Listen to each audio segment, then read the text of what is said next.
Coach Purdy and his team won state titles in 1990, 1992, 1993, and 1995. His team was also runner-up in 1994. Please join us in a moment of silence as we remember Coach Dick Purdy. Once again, we're still awaiting the... Coach Purdy, you made Chesney proud. Ladies and gentlemen, please direct your attention to midfield where the football state champions of 1992 have gathered as co-captains for tonight's game. This special group is celebrating the 30th anniversary of their state championship season.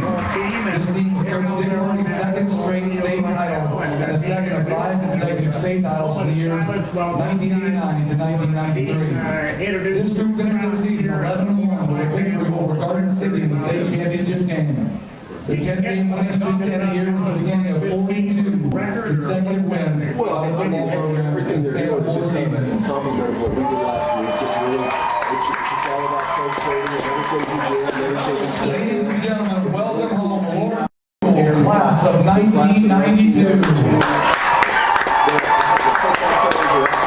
A lot of them can still fit in their letter jerseys. A lot of them don't have their letter jerseys. I assume they are. They look a little bit bigger around the middle maybe than they were when they were seniors in high That school. letter jacket didn't fit me for 20 years, and now it's probably too big for me. But the teams are still being represented by 3 players each, and did you catch our captains out there? Absolutely. As always, it's Lance Bassett, Cole Watson, and Kenny Simmons out there for Little Tie And Head. their official getting ready to referee, getting ready to flip that coin, and we'll see where the ball's going to start out. In the hands of the Lions or in the hands of the Firebirds here tonight. Again, that disappointing loss last week, certainly I hope it wasn't something that says this team has witnessed that Gardner Edgerton set of coaches were able to Looks like they won the toss.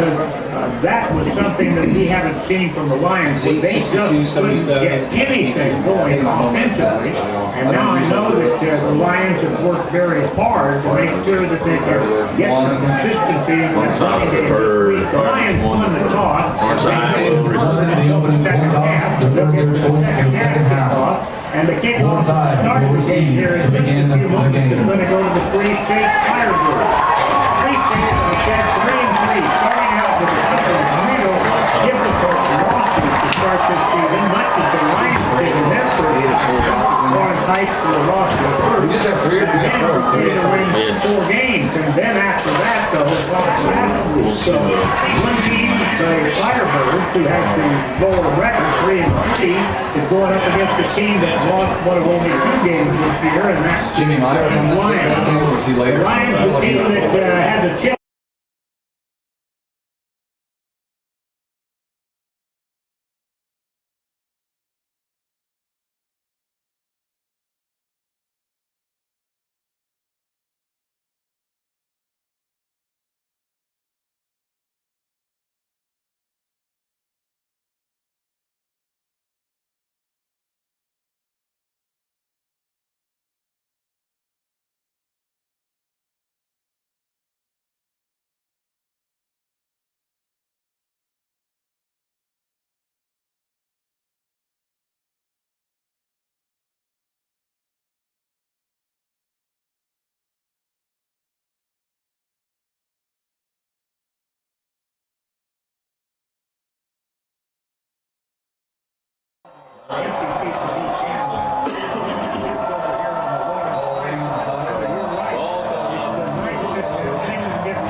And again, the ball squibbed down the field and returned, trying to get to the outside. Doesn't go anywhere. It's takedown right at the 30-yard line for the Lions on that kickoff team. And Peter, to keep it away from Tyrell Reed, as Samsito takes that, what do you get, 10 yards on that, Hank, after picking up the ball maybe on the 20, the 22, or something like that? Yep, Tyrell Reed got it back out there to the 30, and Lawrence High School is going to get that football team out there and now up to the line of scrimmage and ready to go. The Lions are will be defending the south goal and driving to the north here in this first quarter, and if there's a wind blowing in, it's blowing into the Lions' spaces right now. The wind mostly from the west, and it's out there. We know it is. Here's a handoff coming around the outside to the far right side, and again of about 5 yards out there on that first down run. And coming from that outside wing spot was that number 17? No, it was 13, Australic, Hank. Australic is the man that took it. He's caught a lot of passes. Carries it on that play. They say for just 3 yards. It's second down and 7. The Lions quickly up to the line of scrimmage. And a quick pass to the outside, to the 35, and to the 40. Breaking a tackle at the 40. Face mask, penalty on that, Hank. Australic with the big catch to the outside, and then Australic made the first down and then brought down by the face mask. They're going to add 15 to this, and it was already a first down, and he deserves every bit of it because I can see the face mask from up here. And the officials now are holding on to that football and preparing to mark off 15 yards because of that face mask penalty. That's on the far side of the field. The personal foul face mask by the Firebirds on that takedown of Ostranik. Ostranik ran it on a running play to the right the first play, then took a quick pass to the outside and sprinted up the field for a 13-yard gain for first down. And now he's going to have the ball moved down to the 42-yard line in Firebird territory. They've made the journey into Firebird land now for the first time on their first drive tonight. Lawrence High School 0, Free State High School 0. The Lions look over to the sideline perhaps for a little coaching encouragement, and with 11 minutes to go in the first quarter, the Lions are ready to take their third snap. Snap back to Grammer. He's going to hand it off right up the middle, and a good run that looked like to start with, but boy, the Firebirds in those white jerseys closed fast, Matt. They closed very quickly and took him down after a short gain of just 2. Yeah, it was just straight up the middle. Tyrell Reed able to take it a couple, but that was about it before that big offensive line was able to get their hands around him and bring him down right away. Tyrell Reed will see the ball a lot tonight, we know. So will Mr. Heck, the two of them. Well, and Heck is actually questionable for tonight, Hank, so we might not see Braden with very possibly, except for an emergency situation. Quarterback back, going to throw the ball. Oh, it's just off the fingertips of the intended receiver. And the number on that fella is number 9. Cole Watson. Yeah. Watson is the intended receiver, but it's incomplete just off his hands, and it's third down and 8 yards to go now.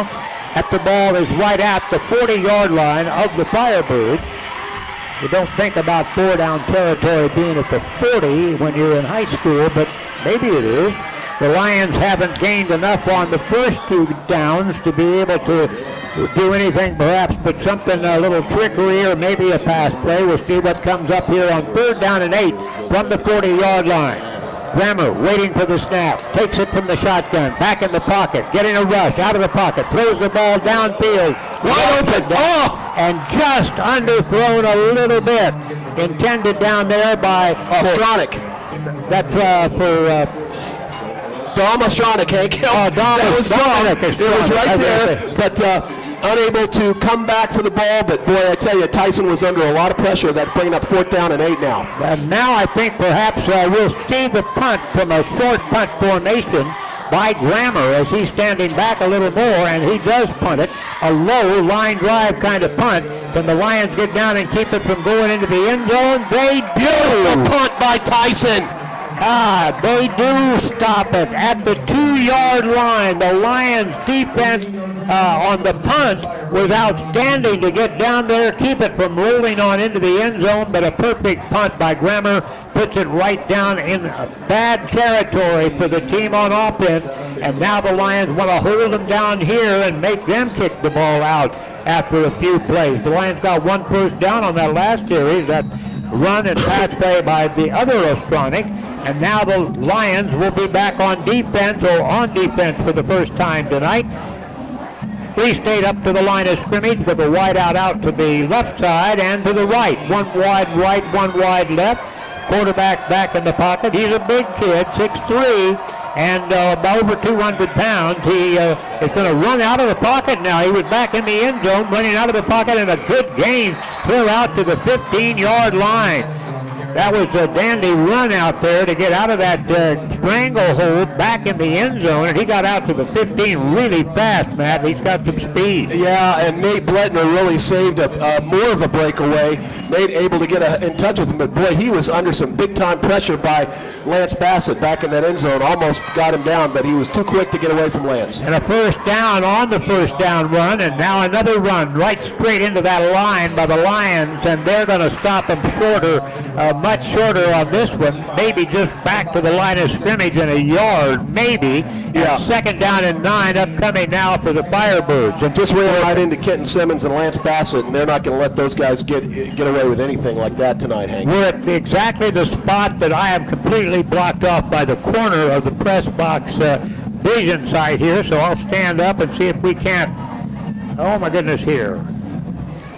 We're going to be we're already on low power on this particular phone. We're going to have to put a charger on it. Now we're off to the outside on a running play and fighting forward and getting the necessary yardage for a first down. That running back, we have a low charge showing here on our Don't sweat it, Hank. broadcast. Keep talking. I will keep talking, but now it's showing the low power, and that's what I wanted to make sure we knew about. We're bringing it back. A penalty flag apparently went down. And no, they put the ball down at the 26-yard line. Ball goes down at the 26, and we'll continue to bring you Lawrence High School, Free State High School football here. Pushed down at the 26-yard line on that last running play by the Firebird. They're going to try to, take a handoff, going to go back in the pocket, throw it short over to the far sideline, and that pass is caught and knocked out of bounds over there as the pass receiver didn't catch that number, Matt, from the far side. Yeah, Tony Jacobson able to bring him down there for about call it a 7-yard pickup. Looks like 3rd and 2 now for the Firebirds on the 33-yard line. And we've got the ball down 2nd and 4 on that 2nd 3 is what they're showing on the scoreboard. So we'll go 2nd and 3 for the Firebirds right down there. And now a timeout has been called on the field. Let's see what that timeout's about. Didn't see who they called the timeout on. It was called on the Firebirds. Firebirds used the timeout. And we'll be back after this 30-second timeout. This is Matt Llewellyn from 23rd Street Brewery. And this is Cole Monty. The biggest hitter in Lawrence High School football history. Oh, whatever, Matt. But you know my favorite play is going to the 23rd Street Brewery. Oh, thanks, buddy. I'm glad you like it. You know I love coming to the 23rd Street Brewery after every game and enjoying the prime rib sandwich. And I love seeing you there. But I love seeing everyone there, too. So join Cole and everyone else at 23rd Street Brewery after the game or anytime. The 23rd Street Brewery, 23rd and Castle. Hey, I don't think it's charging it. Something's not plugged in. I've got the charger. Thank you, buddy. Appreciate it. Something's not plugged in. Well, we went from having everything sounding just great to nothing sounding right, and a phone that isn't even charged. Are we at 30 seconds?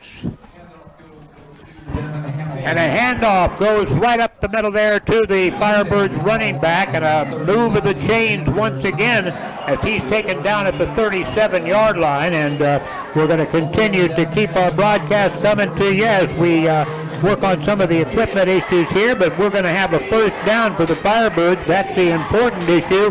Firebirds have moved it right out from deep in their own territory, back at the 2 where they started this drive, now out at the 37. And the handoff goes cutting back across the middle is the smaller running back, and boy, he just barrels forward. I think the Lions thought they had him stopped at the line of scrimmage, but he goes forward for at least 3, maybe closer to 4 yards. Call it, 2nd down and 6. A good run that time by the running back from the Firebirds team, and catch that number that's on that guy back there. Yeah, that's Ware.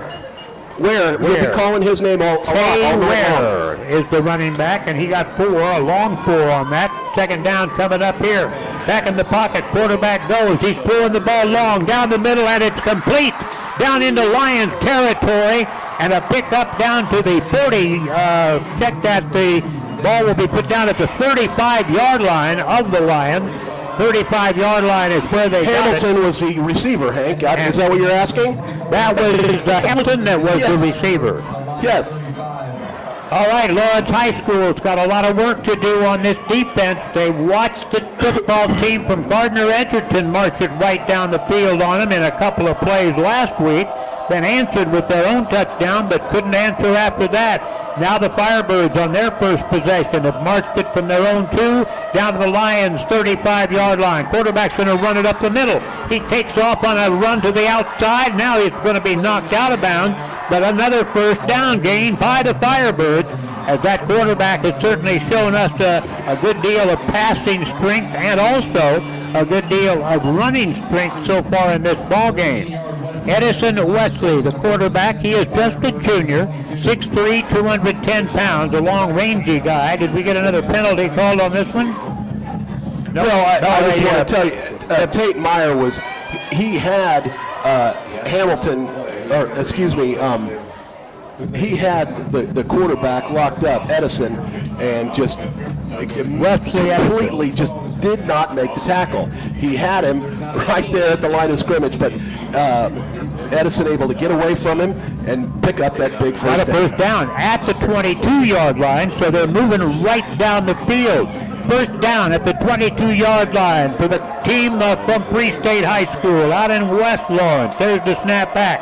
Handoff goes to the halfback, finding a hole over that other side of the line, and a pickup of 2, maybe 3 yards, and I guess plunges forward for perhaps a 4th yard as he gets past the 20 down to the 18-yard line, and almost a 5-yard pickup for that young quarterback, Tay Ware. Well, and he ran into a pack of Lions, Hank, and it seemed like they should have blown the whistle but it was just kind of mind over matter. He just kept on pushing and grinding like he was going up against a big sled, and able to pick up another yard. And they work from that I formation from the shotgun with the quarterback back there in that spread, and he hands it off once again to Ware. Ware dancing but can't find a partner out there except for Lions who want to tackle him. He was looking for a blocker, and he ends up getting about 2 yards, so it'll bring up 3rd down and 4. And this team from Free State definitely in 4-down territory with the ball 3rd and 4. The ball down at the 17-yard line. Well, and the they 16-yard line. They have a good kicker, so it would not surprise me if they would go for a field goal here. But we'll see about that here in a sec. Well, we'll have to see what might happen if they do have a stop. But the Lions so far haven't stopped them on only 4 yards. And timeout is called. Free State calls the second timeout of the first half. They want to make sure they get this one right. We'll do the same. We'll come back after this 30-second timeout.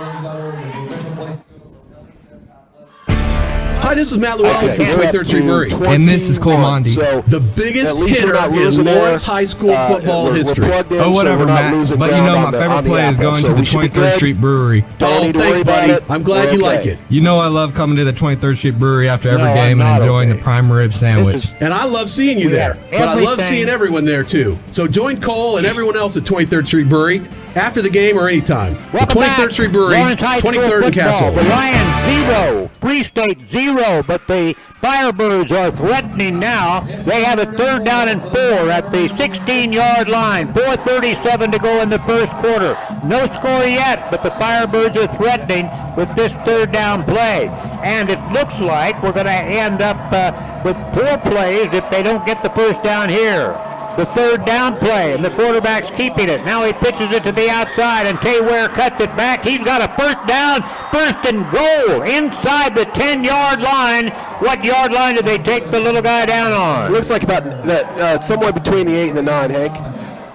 That ball is going to be placed down at the 8-yard line, and it's going to be first and goal from that spot.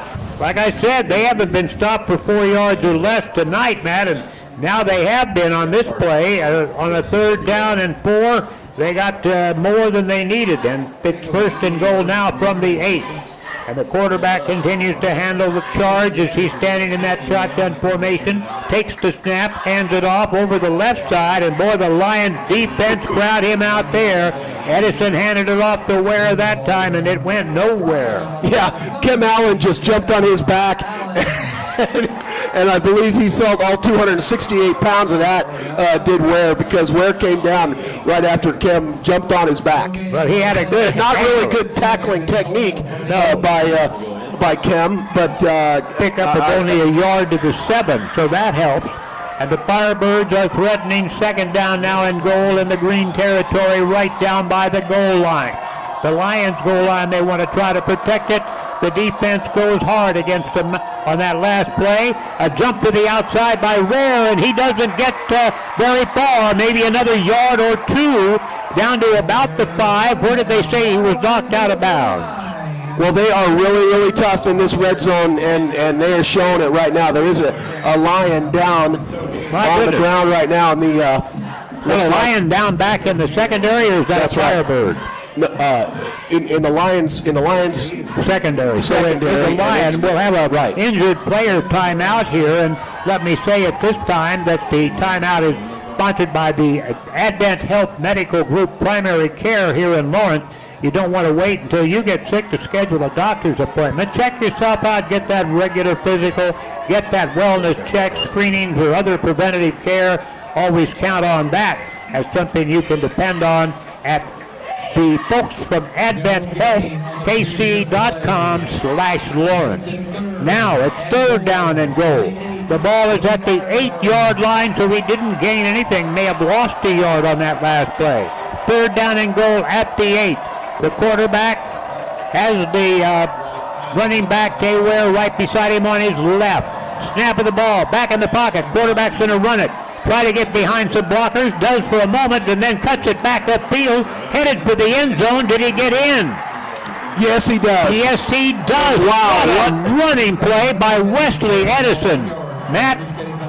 I mean, he just eluded so many different guys. I mean, it was a very difficult angle because it was the far corner of the end zone that all would transpired. But he must have gotten by 3 or 4 Lions in way to get into that end zone. But he did, and that's the important thing. And Free State's going to take this early lead with 2:57 left to go in this first quarter. And we've got the kicker out there. I see a number 4 on his back. The hands go in the air, and that says it's Adam Coop on the kick. Is that correct?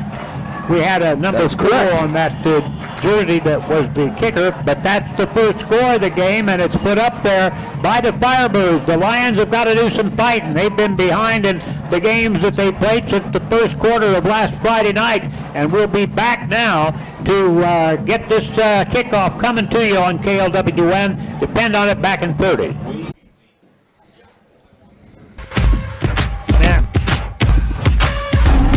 Need you to take it for a couple of minutes. When we come back? Yeah, I'm having it. Okay, you got it. I'll get it. I don't know why that upset me so much here. Well, it's pretty upsetting. We added all that stuff and got all this stuff from Gary, and then it doesn't work. The phone goes out. And this one's not charged. Well, we're back here at Lawrence High School Football Stadium where the Firebirds have taken an early 7-0 lead over the Lawrence High School Lions after a nice little drive and a great punt. The Firebirds take it 98 yards for the touchdown score. 2:57 left to go, and here's the kickoff. There you go, Hank. There we go, and it's taken about the 15-yard line up to the 20. The far running back out there in that lineup, and a good run back past the 30-yard line up close to the 35. We'll see where they mark it down. Looks like the 34-yard line. So the return came 20-yard return from the 14 to the 34, and the Lions will go on offense with 2:51 here in this first quarter of play. They now trail, though, by a score of 7-0. And frankly, in that first offensive drive they had a couple of good plays to start it off, but nothing happened after that. Very reminiscent of last week against the Gardner-Edgerton team. Now the quarterback, Grammer, waiting for the snap, takes it, hands it off. This is that's We'll get it, I know, because it's Tyrell Reed, number 1 on his back, and number 1 in our hearts is a running back, and he kind of slips and slides through that defensive line of scrimmage and is able to pick up 3 tough. Oh, boy, he earned every one of those yards. He had arms around him from the time he got the ball, I think. It's second down, and it's a long 6 now for the Lions. They're trying to get at least into that goal line now for the opportunity to tie. Slot back in motion. They're going back trying to stop him, but he gets out to the outside, and that looked like one of those guys with little ones, Sam Cito. I believe that was Sam Cito. Came in motion, Hank, and then just flipped.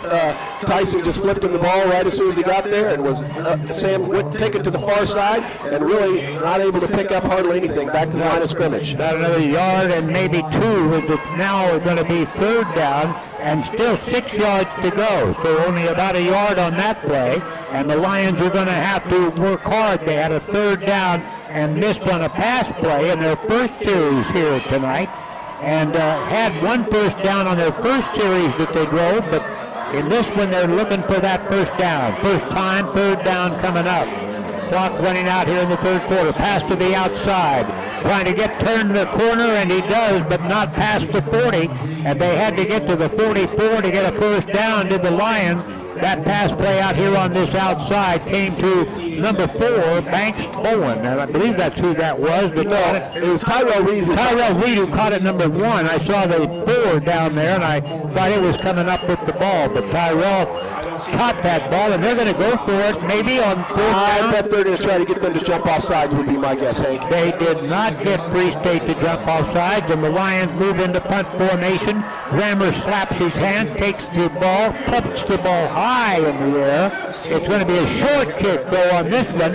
Very short kick, and it goes rolling out of bounds at the 40-yard line. The 40-yard line is that of the Firebirds, and the Firebirds now will take over there on offense. If the Lions in their first 2 drives have been unable to get anything moving at all, 1 first down, and the rest of it just good defensive stops by Free State. Again, a couple of weeks ago, everybody was looking at Free State and saying, well, this team isn't going to make much happen this year, and lo and behold, a couple of wins and a come from behind overtime victory over an excellent Shawnee Mission North team last week. They have certainly been showing the Lions what for here tonight. Well, they have all the talent in the world, Hank. No one's ever questioned that. It's just they have not really been able to put it together that well. But right now, all bets are off when they play Lawrence High. Hit to the outside. Lawrence High School is chasing him, and I don't think he's going to gain a yard. Maybe lost a yard. That pitch came to the slot back. I thought I saw number 1, Daniel McVeigh on his back. Was that it, or was that Devin Hamilton? Hank, Lost of 5 what's yards. the question? That's the main thing. The loss on that wide play was a loss of 5 yards, but the out of bounds that happened at the end of it, the clock stops with just over 30 seconds to go here in this first quarter. The Firebirds, hoping to start their second long drive of the night, don't do anything but lose yards on down number 1. Down number 2, taking the handoff and a pass play that goes over the middle and is incomplete. And absolutely batted down there, Hank, by Kenton Simmons. He just reached those big hands up there and batted that ball down. That's going to bring up 3rd down and long. Well, now it's 3rd down and 15 yards to go for the football team from across town, the Firebirds. We're playing here at Lawrence High for the 2nd year in a row, and I never did get an answer on why we had 2 in a row at Lawrence High, but that's the way it turned out this year. Probably had something to do with COVID. Everything else did. 3rd down, 15. Big play here at the 36-yard line, their own 36. Firebird quarterback waiting, going to hand that off. No, he's going to throw it, and he's got all kinds of time. Down the far sideline, and it's intercepted. The Lions pick it off at the 35-yard line, and Matt, what's the number? Okay, that was Xander Thomas. Xander Thomas gets the pick, and really that ball was just thrown right down. He had a wide open Firebird. Yeah, he did. But he overthrew it and just went right into the hands of Xander Thomas. And Xander saw that ball coming, and he didn't have to move. He just stood there and caught that ball and immediately tackled by Firebird, but he didn't care. He was happy to have it. But good news, bad news. They're not going to have an opportunity to punt the ball away. We've got it now. It is at the 35-yard line. That was a deep throw for the Firebirds. A deep throw, but at the same time, I got to believe they would have punted it further than that if they had had that chance. So it's probably a pretty good field position. Now first down, Lions after the interception. And a quick snap back to the quarterback who hands it off, going to the right side. Grammer's handoff goes nowhere, and I'll tell you what, the way they're taking down Tyrell Reed tonight, we haven't seen anything quite this tough on Tyrell. He got handled last week a little bit, but he was still making a few yards. On that play, Tyrell Reed made a yard and was very lucky to get that. Last play of the first quarter, That is the end of the third quarter. At the end of the first quarter. First quarter, If thank it's you. the end of the third quarter, Matt, we're in real trouble. But we're at the end of the first quarter, and the Lions will be back to take the ball down the field when we start the second quarter right after this 30-second timeout. Hi, this is Matt Llewellyn from 23rd Street Brewery. And this is Cole Mondi. The biggest hitter in Lawrence High School football history. Oh, whatever, Matt. But you know my favorite play is going to the 23rd Street Brewery. Oh, thanks, buddy. I'm glad you like it. You know I love coming to the 23rd Street Brewery after every game and enjoying the prime rib sandwich. And I love seeing you there. But I love seeing everyone there, too. So join Cole and everyone else at 23rd Street Brewery after the game or anytime. The 23rd Street Brewery, 23rd and Castle. At the end of one quarter, the Lions trail tonight 7-0, and the Lions now have trailed for 3 quarters of a ball game last week and 1 quarter this week. They've got to get something happening with the offense, and right now that the ball's been switched to the other end of the field, the Lions will have the wind as much as there is left tonight. Certainly not blowing like it was at 3 o'clock this afternoon, but there's still a windy evening here, 15 miles an hour, I'm sure. At least that, maybe gust higher. But it's going to be second down now, 9 yards to go for the Lions. The ball just passed the 35-yard line, not quite to the 36, as we get ready for our first play of the second quarter of this ball game. Grammer, the quarterback. Tyrell Reed right next to him on his left. Back in the pocket. Grammer's going to throw it long. Has a man downfield. Ball is tipped away. No flag thrown. Boy, there were 2 Firebirds down the field on that one, on that wide out down to the far near side of the field. Yeah, Ostronic was the intended receiver, Hank, and those 2 defenders were all over him the whole time, but no flags on the play. That's going to be an incomplete pass. Brings up 3rd down and 9. I think the guy that tipped the ball away was Matthew Hoskinson. Looked like the number 6. And I take that back. That was Adam Coop. Adam Coop, the defensive back, that tipped that ball away. So now a 3rd down and long. 3rd down, still no more than 9 yards to go. Right between 9 and 10 yards on this play, the Lions will have to have in order to get a first down. Wide receiver goes in motion out here. The other side is where they throw it. One player is able to take down the Lions receiver after just a very short pickup, and 4 downs. And now 3 downs here on this play, and it's going to be out once again for the Lions offense as they're facing a 4th down and 5 yards to go. And the punt formation is in for Grammer as he stands back waiting for that snap. He takes it and punts that ball away. It's a high kick, rolling and rolling and rolling, and down inside the 5 again.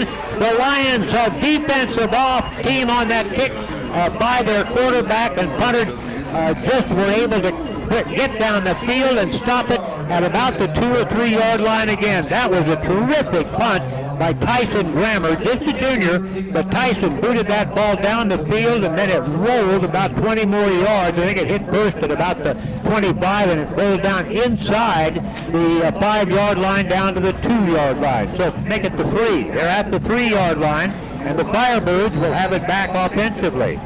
With the team going the other way, they were able to fight out of that end zone location where their backs are lined up right now and move it all the way down the field for their first touchdown of the night. They lead it 7-0, just underway in the second quarter. The quarterback waits for that football, and Wesley Edison waits still. There he takes the snap. He's going to run it himself, tucks it under and runs to the left side. good pickup for being that deep over to the other side. It looks like he gets it to the 6-yard line. Yeah, there were a couple of Lions, Hank, that had a beat on him back in the end zone, but Edison able to elude the tacklers and get up and gain two or three on the play. Wesley Edison is that quarterback. He also is just a junior, and he's a taller kid, 6'3", weighs the same as the Lions quarterback, Grammer does. But a pickup on that one at 3 yards, and it's 2nd down and 7. The ball just past the 5-yard line, and the Lions now really want to play tough defense here on this series so they can get the ball back with a punt instead of a kickoff. Snap back, quarterback takes, going downfield long. He's got a man open down there, but it's incomplete. Oh, man, what a pass was made on that one. The Lions had a couple of defenders, but they were trailing the intended receiver. The nearest one was at least 3 yards behind him, Matt, and he got a good break on that. Well, and I never took my eye off Edison because Kim Allen was coming around, and Kim Allen actually nailed him the second he let go of that ball. And if this would have been a pro, I think there would have been a flag for roughing the passer. But man, he just let him have it, and he was down hard on the 1-yard line, but able to get back up, and here we go. And Tim Allen's not going to stop lacing hard in there. So now we've got 3rd down and 7 yards to go from back close to their end zone. The Firebirds trying to get out of the hole back here, and now the quarterback's going to run it out of the pocket, and he's going to be stopped after a very no gain at all at the 5-yard line. The Lions saw him start to throw, tuck it under, and start to run, and the linebackers came in there and took him down. Who got him first? He wasn't nothing going, so that was again Lance Bassett on that one, Hank. Yeah. I mean, Lance was just in there and made him pay for a loss. That's going to bring up 4th down and 8. They are punting from their end zone. That defensive end, Lance Bassett, a big kid at 6'3", 272 pounds, put his weight on him there. Here's the punt out of the end zone, right back by that white edge of the end zone. He dropped it, but he still gets the kick away. It's a short kick, though, and it's going to bounce backwards the Lions' direction and bounces back inside the 30 to the 27. Well, the punter on that one saw that ball dropped out of his hand. He grabbed it and kicked it real quick, and that real quick kick didn't get him much yardage.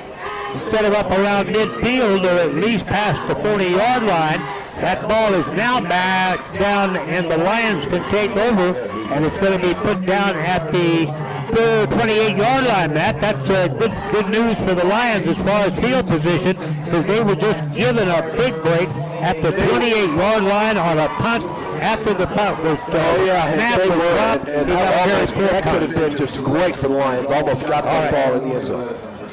Now Lawrence High School. Get the handoff. They give it over to Tyrell. Tyrell's got some room this time, and he runs it down to about the 22, 23-yard line. He's got about 5 or 6 yards, and that's about as much as we've seen Tyrell run for. Now, quad receivers out to the right, one out to the left. Quick pass to the outside. It's caught. The Lions blockers for him. They had Tyrell Reed lined up behind the other receivers. He took the quick pass out by Grammer on the far right side of the field and started down the field and got good yardage all the way down for a 1st down. Yeah, they gave him 4 yards for the 1st down. Say that again. They gave him 4 yards for the 1st down. And the 1st down, they haven't made it. The Lions' 2nd 1st down of the night. They've only had 2. One in the first drive to start it. Now this one down to the 18. Handoff Reed. He's got some open space, but the Firebirds close it quickly. Boy, they came up on him fast. And well, they did. He got up first and then picked up a quick 6 yards, then went up to the near field and was able to get nowhere after that, but did pick up 6 yards, bringing up 2nd down and 4. Lawrence High School now has it 2nd down, 4 yards to go, getting into definite red zone territory inside the 15-yard line now, and the Lions will go down over that football and ready for Grammer to do his work. Waiting for the snap. Now he takes the handoff going to the right. No, he did hand it off. Now trying to get to the outside and ducking it down under. Picks up maybe 3 yards. He's going to need a couple more yards to get a 1st down. That was that wide receiver to the left side who took off with that ball. Was that Cedar? Ostronic. Okay, Chronic was the guy that took it, and he didn't gain very much. I thought he had more than that. Gave him about a yard. Just a yard, and now it is third down. 7:50 to go here in this first half. 7-0. The Lions lead it. Handoff goes over to the left side, and a touchdown run. That's number 1. The Lions have put it on the board by Tyrell Reed as he took that handoff at the. Hank, that was a Wildcat. He was at the Wildcat. That was a direct snap to Tyrell. And they did not see that coming. But Tyrell, as soon as he got it, he saw a big hole in the line and was able to get up through there, right up the middle, and scored for the touchdown. And this extra point could tie it up, Hank. He got from that snap to the goal line so fast that nobody from the Firebirds had a chance to get close. There's the kick for the extra point. It is good. And now with 7:43 to go, the Lions can say we got the score tied 7-7, but they've got to keep working hard because they don't dare have any more letdowns here defensively or offensively against this very good Firebird team. We'll be back in 30 seconds. Let me take it back, okay, when we come back?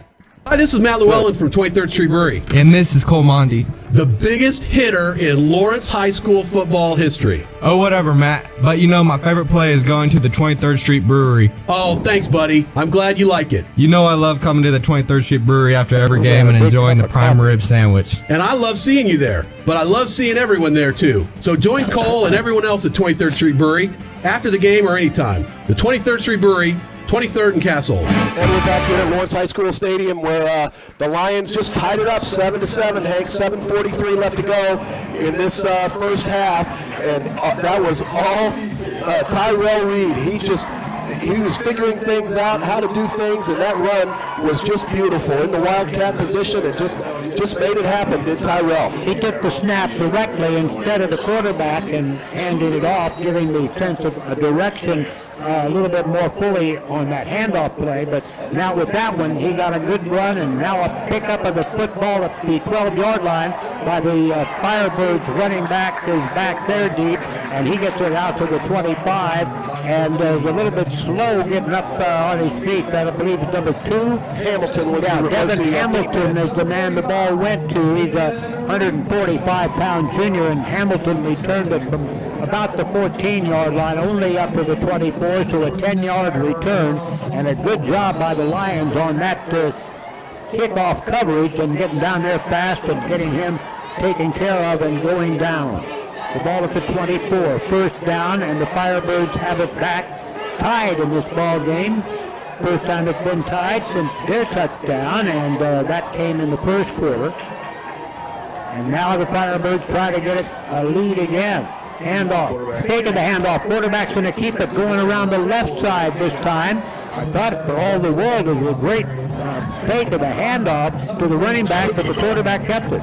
And Hank, I was going to say that was the first time I wrote down TD on my score sheet for a whole entire game, I think, right? Because the first TD they got last game was in the first quarter.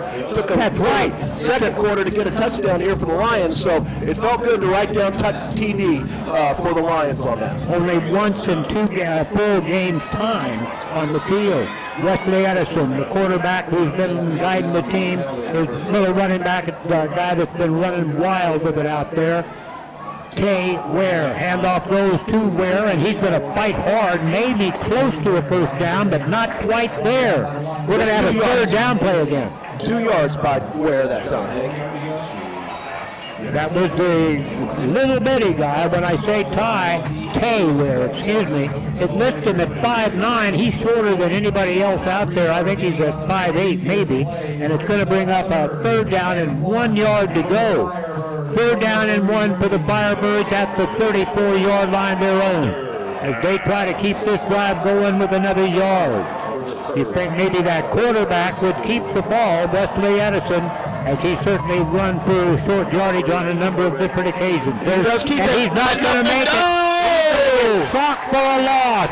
Trying to go around that left side, wide out to the left on his offense, to the right of the Lions defense. and they put him back in the hole a couple of more yards, and it's a 4th down deep in their own territory back at the 31-yard line. The Lions defense showed up on that one. Who was back there? Well, they say the first contact came on Xander Thomas, but boy, I tell you, those black shirts were all over him right as he got to the line of scrimmage. So that's what they're going to. They're not even giving the line of scrimmage. Maybe lost a half a yard on that play. 4th down and 2. They're going to go for it on 4th down and 2. I'm not so sure, Hank. In the I'm not so shotgun. sure. Lines up in the shotguns, trying to draw the Lions offside. Now will they go ahead and punt? They're lining up again like they're going to go for it. Clock runs down to 5 seconds on the play clock, waiting for the snap. They wait. Now he takes the snap, going to run with it again over to that side, and the Lions stop him. And the Lions are going to have a short field again. Well, hold on, Hank. Wait a minute. The spot might be a good spot. Let's just see. I think it was behind that line of scrimmage. Of course, all the Lions are saying, hold on, they're getting everybody away from the ball, and they're going to measure it. I have not seen this. I didn't think they made that. Well, the guy keeps, the black cat that's got a hold of the ball doesn't want to keep moving that back toward. I apologize. I could have sworn he set it up and moved it backwards. But well, they clip it for this very reason, but we're going to find out real quick to see where this is. They're bringing the chains on. You don't see this very often anymore. Not this day and age. And it is going to be short. The Lions did it. They stopped him. The placement by the official. Wow. The run by that quarterback were able to 2 or stop 3 that inches play. is all, but they did stop him. Nice job by the Lions defense. They love it. Now the Lions on a short field. The last drive got a touchdown, went 31 yards, and then a scramble by their running back who was playing in that Wildcat formation, ran it in for a touchdown. Now the Lions come back out there with the offensive complement. Going to try to move it down a short field again, this time 1st and 10 from the 34-yard line of Free State. They've got it in great field position. Can they take advantage? Lawrence High School's Kramer has the job of getting them moving. Takes the snap back in the pocket. Looks like he wants to throw. Has all day long. Has a wide open receiver. It's caught down to the 15, down to the 10. Close to the end zone. Cito. Oh, they stop it at the 1. Stop it at the 1, Hank. Ball.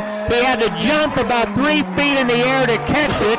A pass a little bit overthrown, but Kramer put it in reach. And I got to say this, Hank. I tell you, I've given Tyrell Reed a little bit of guff because he's not the best blocker in the world, but he was the blocker for Tyson, and if it wasn't for him, they might have had it. Flags in the air right off the get-go here. All right, we had a 1st and goal down inside the 2-yard line. They're calling it the 1. Oh, yeah, that's a 1-yard line, Hank. They're at the 1. They were. I think Let's see they where got they're at offsides on Free State. Oh, my. They did. They back it up. Wow. And now it's about a foot away from the goal line. Offsides, Free State on that penalty at the goal line. That ball cannot be, and it's a hard angle from right here, but it looks like it's on the 1-inch line. And those of that ball, all they need to do is take a quick snap and barrel through, and they should have this. And but they're not. They're in the shotgun. Ready to take the snap from the pistol. Direct snap, Tyrell. And he's got the touchdown. Oh, yeah, you've got it. Yeah, he's got it. Yep, the hands finally went in the air. What was it going to take? Kramer handed that ball off to Tyrell, and Tyrell was 3 yards into the end zone, and he still hadn't raised his, I guess because he got tackled. Maybe he thought he had a knee down back before the play crossed the line of scrimmage. But the Lions make short work. It looked like he crossed the line right away, but you got to love that Wildcat position, and he is very, very dangerous in that. And let's see here if the Lions can do it. Noah Kirk in for the extra point. They're getting the extra point ready, and Kirk ready to hit the kick, and it's up in the air, and it's perfect. The ball goes through, and the Lions now have a 1-touchdown lead after trailing for much of this first half, 7-0. They now lead at 14-7 after 2 short field drives, brought on by great defense on that last one. We'll be back to tell you more about that when we come back in 30 seconds.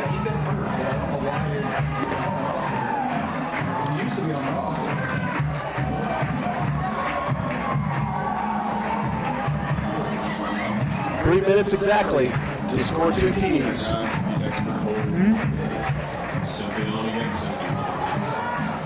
3 minutes exactly to score 2 TDs. 32-31.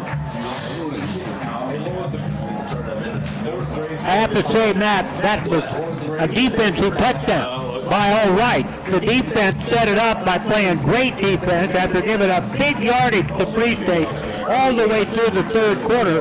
They've been standing their ground, first quarter. They've been standing their ground here in the second quarter, and it paid off with 2 touchdowns.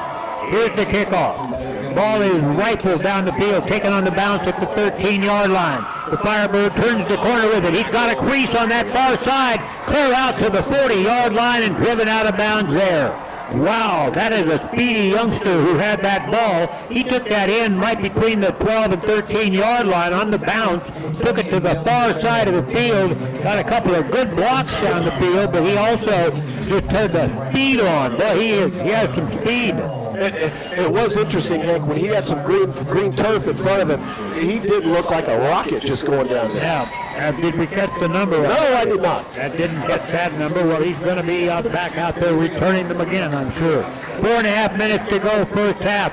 Lions will have to defend this Firebird team from their own 42-yard line.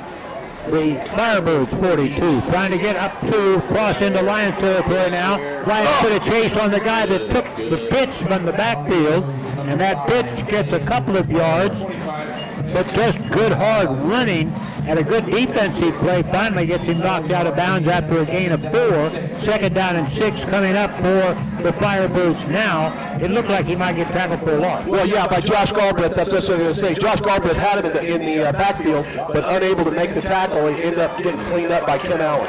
Lawrence High School back on that defensive side. 2nd down and 6 is what they're defending. Quarterback just stands still, throws the ball to the outside. The ball, the guy that got the pass is knocked his helmet off. But the Lions are able to stop him after that block stops one Lion, and they say keep the clock running. They put him down a yard short of a first down.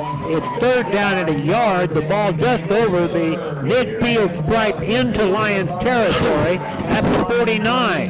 Now the Firebirds looking to the far side of the field to get an idea who is going to take this 3rd down and short, very short, for the Firebirds. They're ready to go. Quarterback ready to take that snap. Has a handoff going over the left side, and the first down is gained, and then a yard or 2 more. The Lions didn't give up a lot, but they didn't have to give up a lot. Just power football straight ahead on that one. Right, that was where just power football, exactly what you said, Hank, just straight up the middle. Needed 1, gained 2. Tay Way is the guy that carried that ball. They actually give him down to the 46-yard line. So 3 yards on the play, and the Lions now have to play defense at their end of the field again, trying to keep the Firebirds out of the end zone and a possible tie score. 2 wide receivers out to the right side. One is way out there on the left. The quarterback is ready to go with the play, and Edison takes the snap. Now passes the ball out to the far side. Did that ball get completed, or was he out of bounds? Apparently completed. Yeah, very interesting the way that Edison is a quarterback. He gets the ball and really doesn't move. He doesn't move at all. It's like he surveys what's going on for a couple seconds and then throws the ball, which I guess he's got to do. But it's very interesting. I don't think I've ever seen a quarterback act like that. Here comes the snap, Hank. Lawrence High School on the defense now with a 2nd down and 5. Quarterback going to keep the ball, turn to the corner with the ball, and the check that. I believe that one was the slot back over there that came with the ball and picked up the first down. Easily picked up the first down, I might say. 33-yard line is where they say he was stopped by the Lions defense. Who got him, Matt? Yeah, Edison, that was a keeper, Hank, on that, and Edison got tackled there by Xander Thomas, but able to pick up the first down. He did get the first down at the 33-yard line of the Lions. The Firebirds threatening with 2.5 minutes left to go in the first half. The Lions swarm on that ball carrier, and the ball is knocked down. The carrier is knocked down right about the 30. Let's see where they say he went down. At the 32-yard line, no gain. 2nd down and 10, no gain at all. I thought they might give him a yard. Now the clock is running. The Firebirds have 1 timeout left, and that is probably in the coming up on 2 minutes, Hank. 2:07. 2 minutes. When this ball snapped, it'll be under 2 minutes. and the quarterback needs to have a good deal of action to get it from there, the 33-yard line. He's back in the pocket. This time he runs back. Oh, the Lions almost get him sacked. Now they're chasing him to the sideline. He runs for the boundary and gets out of bounds after picking up 5 yards. A Lion that went back and almost had him sacked is very slow getting up, and he is hurt. Yeah, Tim Allen and Lance Bassett were all over each other, all over this. Edison able to get away from him as those two guys, big guys, that kind of run into themselves and do more damage to themselves than they do Edison. Oh boy! And Lance Bassett still on the ground now for the Lions. Out come the trainers. The trainers are out there now. Bassett, of course, is senior. We mentioned him earlier, 6'3", 272 pounds, and very well, very good defensive player. And in this case, he almost had the sack. Kind of got knocked away by one of his own players trying to do the same thing. And the quarterback was able to escape for a pickup of about 5 yards. We'll have 3rd and 5 when we come back. But he is still down now. He tried to get up and walk off, but then stumbled down. Now he's getting back to his feet under his own power, and Lance Bassett will come to the sideline. Not limping hard, but I imagine that the trainers are going to make very sure that ankle or leg of his is well taken care of. He's probably gone for this half. And we've seen Lance do that before, Hank. He'll get hurt, but then he'll find a way to get back in the game. Yeah, again, 3rd down and 5. Big play on this drive. Minute 46 to go in the half. Now a timeout has been called. Who called this? Lawrence High. Lawrence High. Oh, check that. Yeah, they're called Free State. Timeout, Free State. And timeout did get called by the Firebirds. That's their last one, and the Lions come over with their coaches too. We'll be back to call and see if the Lions can stop them here, back in their 25, 28-yard line. We'll be back right after this timeout. Officials for this evening's game between Lawrence High and Free State are William Clecan, John Samuels, Jordan Legion, Nathan Nyhart, and Alex Arell. Hey, Cole, at halftime, let's go to you. As soon as we go to you, take a good 5 minutes, and then let's talk about this and make sure that we're on and we're not messing up at all. See if our system is working, because we can't hear you at all. We can't hear you. We're not sure what's back once again at Lawrence High School's football field. And the Firebirds, the neighbors across town, and many of these kids are neighbors, have been neighbors, have gone to the same grade schools or middle school together, now playing against each other as Firebirds and Lions tonight. It's a 3rd down and 5 for those Firebirds, and you've got to be thinking they're thinking pass now with no timeouts left, and their quarterback has certainly shown that he can throw that football here tonight with some line drives to his receivers. Back in the pocket, 5 steps, throws it out to the outside. Flag on the play. Blockers, cutting it back over the middle. Look at the speed turned on. And the Lions do stop him, but only after we get to the 5-yard line. Do we have a flag down? Oh, yeah, flag in the backfield, Hank. There was a flag down way back upfield, and that means that we're coming back. That looked like it was going to be a surefire set up for a 1st and goal at the 5-yard line, and Free State certainly shown they could put it in from there. Holding, Free State. Illegal procedure, Free State. And that'll be a 5-yard mark-off, and now it will be 3rd and 10. But the Firebirds just cost themselves. Hank, I don't know where you got the. It was a holding call. Oh, holding call, excuse me. I thought I saw him signal. No, when it goes like this, right here, I thought he would throw his arms, and instead of holding it, my angle was different than yours. You caught the right call. It was a holding call, and that may be why the running back was able to get so clear after catching that pass. That's that little guy out there that caught the pass, took off. Tay Ware, boy, he goes when he gets it, and he almost got to the end zone, but the holding brings it all the way back. That holding was marked off from the point of the hold back to the 45-yard line. Now there's another timeout on the field. This one called by the Lions. They've got a minute and a half. They can get this ball back now. It's going to be 3rd down, and well, they say 3rd down at 45, but I don't think it's quite that far. It's 3rd down at the 45-yard line. They have to get down inside the 25, so it's about 3rd down and 22 yards to go. Third down and 23. And that's a pretty big. You know that they're going to go for it because they want this halftime score to be tied up when they go into the locker room. You know that they're going to go for it here, and very likely might go for it on fourth down as well, unless they don't gain any yardage at all on this play, because this would give the ball back over to the Lions on an incomplete pass or something like that, bringing up fourth down and 22.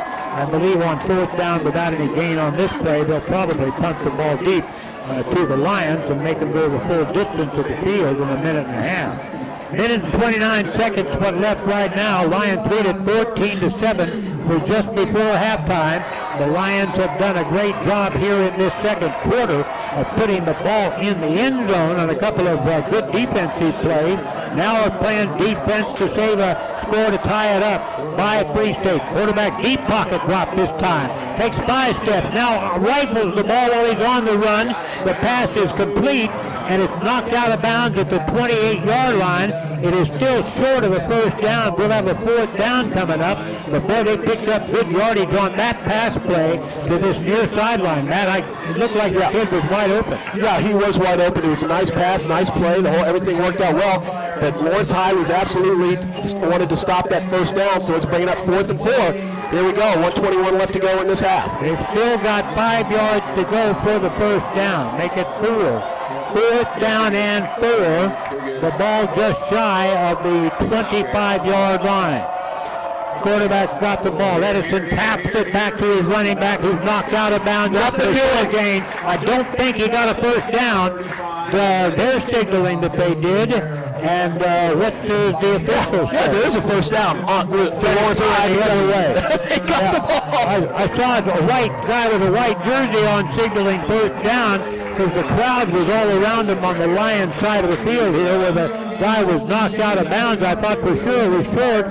Then I saw the first down signal, and I thought, well, maybe they made it. The Lions, though, are going to have that football back with a first down, the ball put down at the 25-yard line. That's their own 25, so they've got some distance to go. The Firebirds will be back on defense. The Lions come out there on offense, and Dylan Alvarado, their big center, goes out there, covers up that football, ready to go. Alvarado's another guy back next year, 6 foot tall, 300 pounds, and working hard on his strength and conditioning all the time. Another timeout call by the Hank, we got to keep it right here. Very interesting stuff here going on. The White Hat apparently felt like the Free State gained the first down, and that's what he was calling. That's what his signal was, and that's what he was trying to do. But Clint said, "What are you talking about? This is absolutely not. This is our ball." They did not pick up the first down. So, and the flag guys got it right. Clint is livid, and as well he should be. That the referees are out there talking and converting over everything, but the Free State offense is on the field trying to convince them that this is it. But it is absolutely not. Lawrence High has the ball. I did see the White Hat signal first down, and I don't see any signal now that they're going to change. Now they're walking over to the chain gang to reconfer with them to try to figure out what's going on. The people I'm talking, the referees are trying to. This is ludicrous, Hank. At the high school level, this should not ever happen. But this is too simple for the official if he's not absolutely sure first down was there. Look to your linesman, let them make the call for you, give you a quick signal. But this guy made his mind up that the first down was gained, and now they're picking up that chain on the far side. It looks like they're going to move the chains for the Firebirds for first down. This is so incorrect. If they want to look at film, they've got to look at film. They cannot give this ball to the Firebirds. There's no film to look at. Now, wait a minute. No, what I'm saying is this would be where they need to stop the game and get this call right. You can't mess up a call like this. It was clearly fourth down, and I don't remember how many it was, but they did not pick it up. 4th down and 4, wasn't they? Fourth down and they 4. picked up 2. I mean, there's no question about this. And I just... And Lawrence High School thinks they're going to take over the football down here at the 25-yard line. Well, they're supposed to. And at the same time, the Firebirds think they're taking over the football at the 25-yard line. And the very important gentleman on the field that has a white hat isn't sure what he did, but he knows one thing for sure. One of these two teams is going to be absolutely furious because he signaled first down for Free State. I just don't and know at the why. same time, his linesmen were saying, And now the White Hats is talking to Coach Stewart. Now the White Hats coming in the middle, and let's see, they're going to reconvene here. the White Hats were over across the field talking to the head coach Kevin Stewart of Free State. Now, the defense, all right. Now, finally, they got it right. It only took 10 minutes to take care of that, Matt. You know, high school games are supposed to last 3 hours, right? I mean, Hank, that was how that happened is absolutely ludicrous. Thank God Clinton was on this down there. Actually, I will say our guys down here were on it too. A home game, I could often get home and watch the 10 o'clock news. Away games, I sometimes could get home, watch the 10 o'clock news. But nowadays, 10 o'clock comes and goes. I don't even worry. I could care less about that, Hank. Lawrence Lions will first down. First down with a minute 13. Clock runs and a pass is thrown. It is thrown short and intercepted. Boy, I'll tell you what, the quarterback was hit as he threw, and he is limping coming up. Boy, I'll tell you what, Grammer got hit hard as he threw that ball, and the pass is intercepted by the Firebirds, and whether they got the first down or not, they're getting the ball back on that next play. He threw the ball a long way downfield and was hit just as he threw it, and that meant an incomplete, not an incomplete pass, but an interception by a white-shirted Free State Firebird, and they give the ball to the Firebird. First down at the 39-yard line. The whole thing, King, was just completely jacked up. And Tyson, I don't know, I'm not sure if Tyson knew what was going on either, because he certainly threw it to the white jerseys. There was no black jerseys around him. There was one much further down the field. I think he just didn't get the pump on it that he wanted to. Now the same kind of long pass, thrown short, and it's Wow! Bobble, and incomplete, and that ball should have been caught and should have been absolutely a first down and then a lot more. But that ball bobbled, and we got a minute on the clock now to go in this first half. 1 minute to go, going back to that interception, you're right. The pass was interrupted in effect by that pass rush. Well, I am sure that Dirk Webb is going to have something to say about that at halftime, and I would love to get his opinion and see what's going on down there, and we're going to get it. We've got a minute to go in half. Free State has the ball on the Lawrence High 39-yard line, and you know they would like to get in the end zone. Well, Dirk doesn't like to argue with officials. He never has. When he's been retired, he'll argue with officials. Second down and 10 after the incomplete pass. It looked like it might be a big gainer. Quarterback back in the pocket deep. Now he's getting a rush. Now they're holding him. All the Lions are being held out. Now he throws it clear to the end zone. It's caught, and it's a touchdown.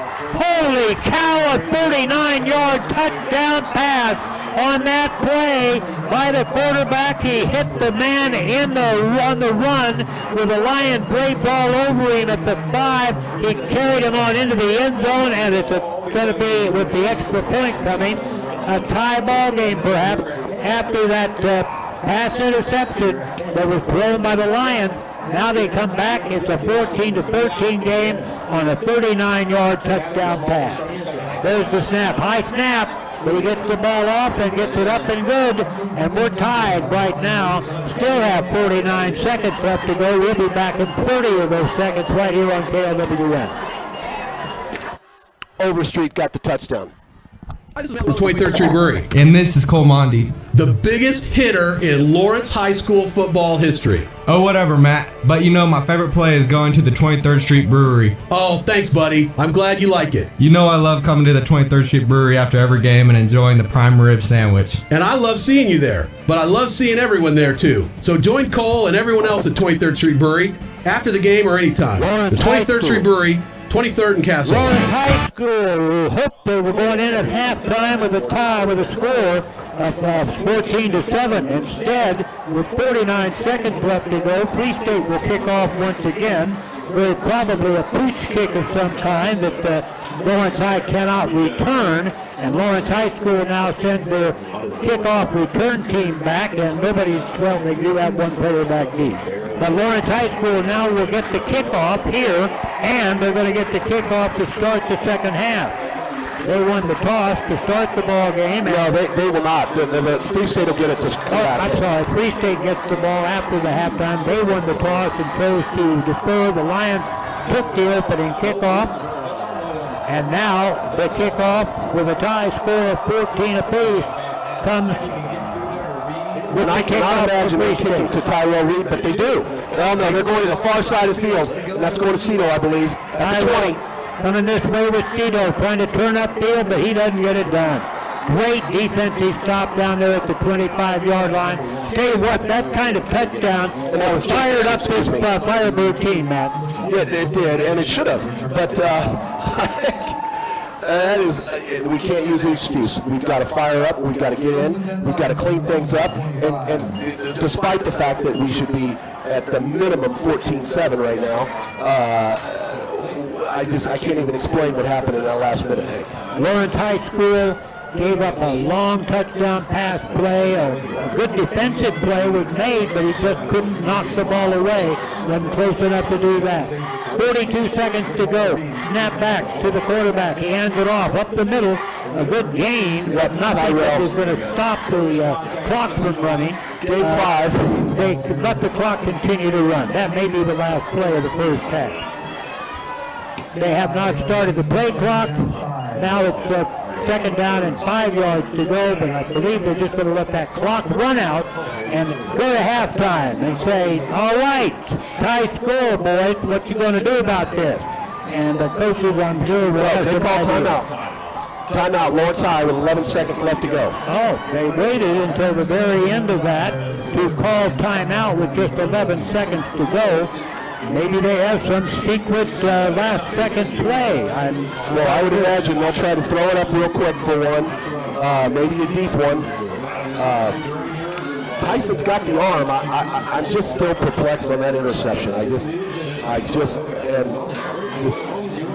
have no idea what was going on in the minds of those kids. Now, right now you've got an excellent junior quarterback on each side of the field.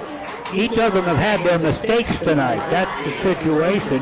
Right now, the last one by a Lion meant that there was going to be a touchdown by the opponent in the last second. The last mistake by the Firebird meant that there was a touchdown as well, because the Lions stopped them twice on short yardage situation. Right now, with 11 seconds to go, the Lions calling that timeout are lined up with a second down and 5. That matters not, because the quarterback is back there taking the snap, takes 3 steps deeper in the end zone and is throwing it as far as he can down. Oh! And it's incomplete. Yep, Ostronic, the same long pass that they threw maybe about 10 minutes ago. Ostronic double covered, had an opportunity to catch the ball. He got his hands on it, but he was in double coverage. He probably wouldn't have gone much further than that. 4.7 seconds left to go in this half. 4.7 seconds, and Ostronic had one hand out there that tipped it, but it was overthrown, and after what happened on the interception, better overthrown than underthrown, as we saw, because a big return could have set things up the other way. It's third down now and 5. Quarterback, it fell on a draw play up the middle, and that's the biggest run of the night by far, clear to midfield. The tackle there as clock runs out, and we had that great running back of the Lions make a great run, Tyrell Reed, for good yardage up to the 50-yard line, but that's the end of the first half. That 4 seconds ran off, and the Lions head for the locker room, as do the Firebirds, tied 14-14 here at Lawrence High School Football Stadium. We'll be back at the Hank booth in just a moment. Let's take a 1-minute timeout here, and we'll come back and We're going to take 5, Hank. We're going to take 5 minutes on this. we're going to take 5. We're going to take 5 minutes on this. All right, 5 minutes on this one then, if you've got that taken care of back there. 5 minutes on this one. You can talk about KU football tomorrow. We'll start it early in the morning. We'll get going at 9:30, and we're going to try to get this equipment set back into the right shape for our second half call. We'll be back in 5 minutes. 5 minutes? We've never done 5 minutes. Well, we're going to have to use a different phone. So just hang on. We're going to have to, no. This Hi, this is Matt Llewellyn from 23rd Street Brewery, And this is Cole Monty. the biggest hitter in Lawrence High School football history. Oh, whatever, Matt. But you know, my favorite play is going to the 23rd Street Brewery. Oh, thanks, buddy. I'm glad you like it. You know I love coming to the 23rd Street Brewery after every game and enjoying the prime rib sandwich. And I love seeing you there, but I love seeing everyone there too. So join Cole and everyone else at 23rd Street Brewery after the game or anytime. The 23rd Street Brewery, 23rd and Castle.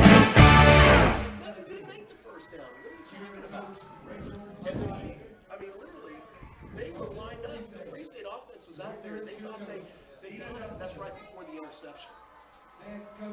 And then Tyson came out and just threw the interception. And look, you saw how long it took. It took forever.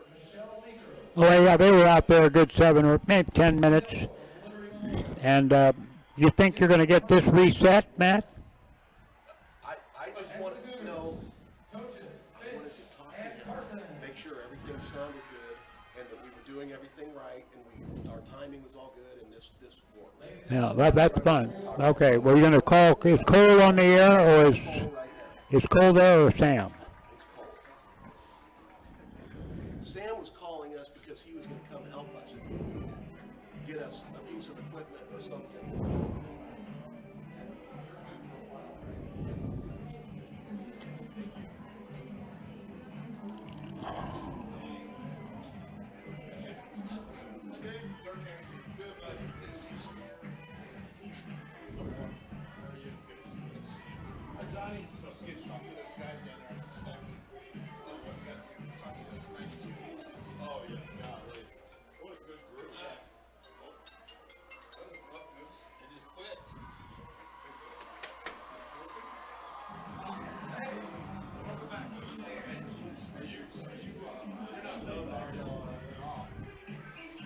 Is he answering?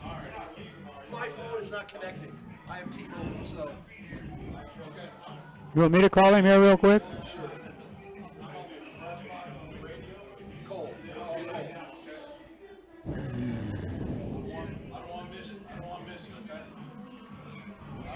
I'll be right there.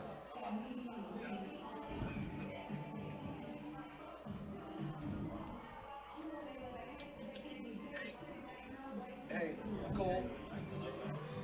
Cole. Yeah, I can hear you. Did everything work okay with our system? Yeah, the timer system worked fine. It started like a second early sometimes. Like I was pretty on dot with it. I think things started like a second early on occasion. Okay. Okay.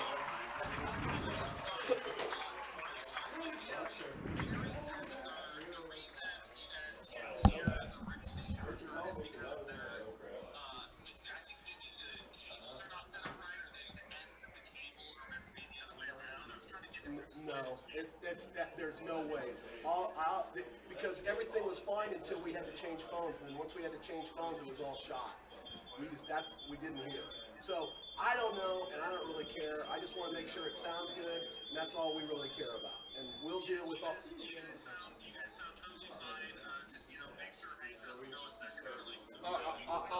Okay. And that could be my fault. I could be pressing it before he leaves too.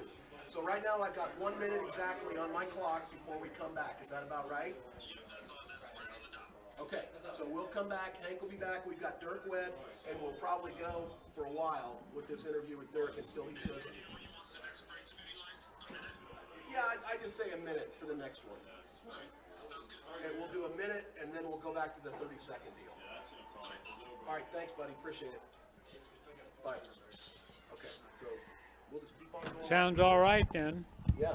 Okay. Well, I'm completely, all that stuff we did with Gary, and then to have that phone just, Yeah. and then now we can't hear anything Hey, anywhere. Coach, speak into that so we know. Long way, don't talk over the top. Stick it in your. Can you hear me now? Yeah, I can hear you now, but we can't hear you. Don't worry about it. Yeah. The thing is that you do need Okay, to we're good. speak into it instead of over the top of it, into the end of it. So you got it. And you can turn the air conditioning off. Back once again here at Lawrence High School football field, and I am joined in the press box. We are at the Hank booth broadcasting booth here on the Lawrence High School grounds with the fella that I think coached a little bit of football at Lawrence High School by the name of Dirk Wedd. And Dirk, while we do want to talk about the Lions game tonight and what you're seeing out there with Free State and Lawrence High School, I know I also want to, and Matt wants to, I know you had such a great deal of love and respect for Dick Purdy, and who recently died, and I know that that's something that is hard to take. It really is for somebody we like so much and spent so much time with. I agree 100%, Hank. It's been a hard week. I've had the opportunity to visit with Norma, his wife, and Brian and Stuart, his sons. So it's unbelievable, the outpouring. I've sent many texts, emails, conversations with coaches, former players, former assistant coaches. Great stories, and I can tell you that Norma and Brian especially are so appreciative of the love that Lawrence High and the city of Lawrence and Kansas City has shown towards Coach. Yeah, he'd shown and coached over in Johnny Mission with West. Was it West that he coached at first, and then came over here? He was at Shy Mission West, and then actually he was at KU for 2 years. Yeah. And then he went to Lee Summit for I want to say 6 or 7 years. Then he came to Lawrence High for 9 years, and we were so blessed to have him. We were indeed, and then of course this guy by the name of Dirk Wedd did a pretty good job for a few more years. Dirk, former head coach of the Lawrence Lions. What are you seeing out here tonight from this Lions bunch? Because after having a great start for the season after that first game got past them, they had 4 wins, and then last week they got bumped by Gardner Edgerton. And what are you seeing out here tonight from the Lions? Oh, they're a really, really fine team. Coach Bowen's an unbelievable coach. Great coaching staff. Kids play hard. This is a rival game, so it's a different animal. Until you've played in it or coached in it, you don't have any idea what it means.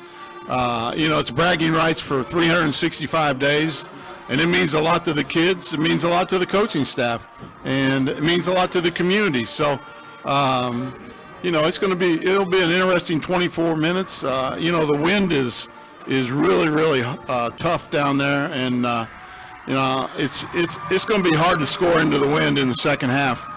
Lawrence High School and Free State High School going at it here. It's a 14-14 halftime time. Matt, I know you had some thoughts and you wanted to share with Coach here, Coach Dirk Wedd.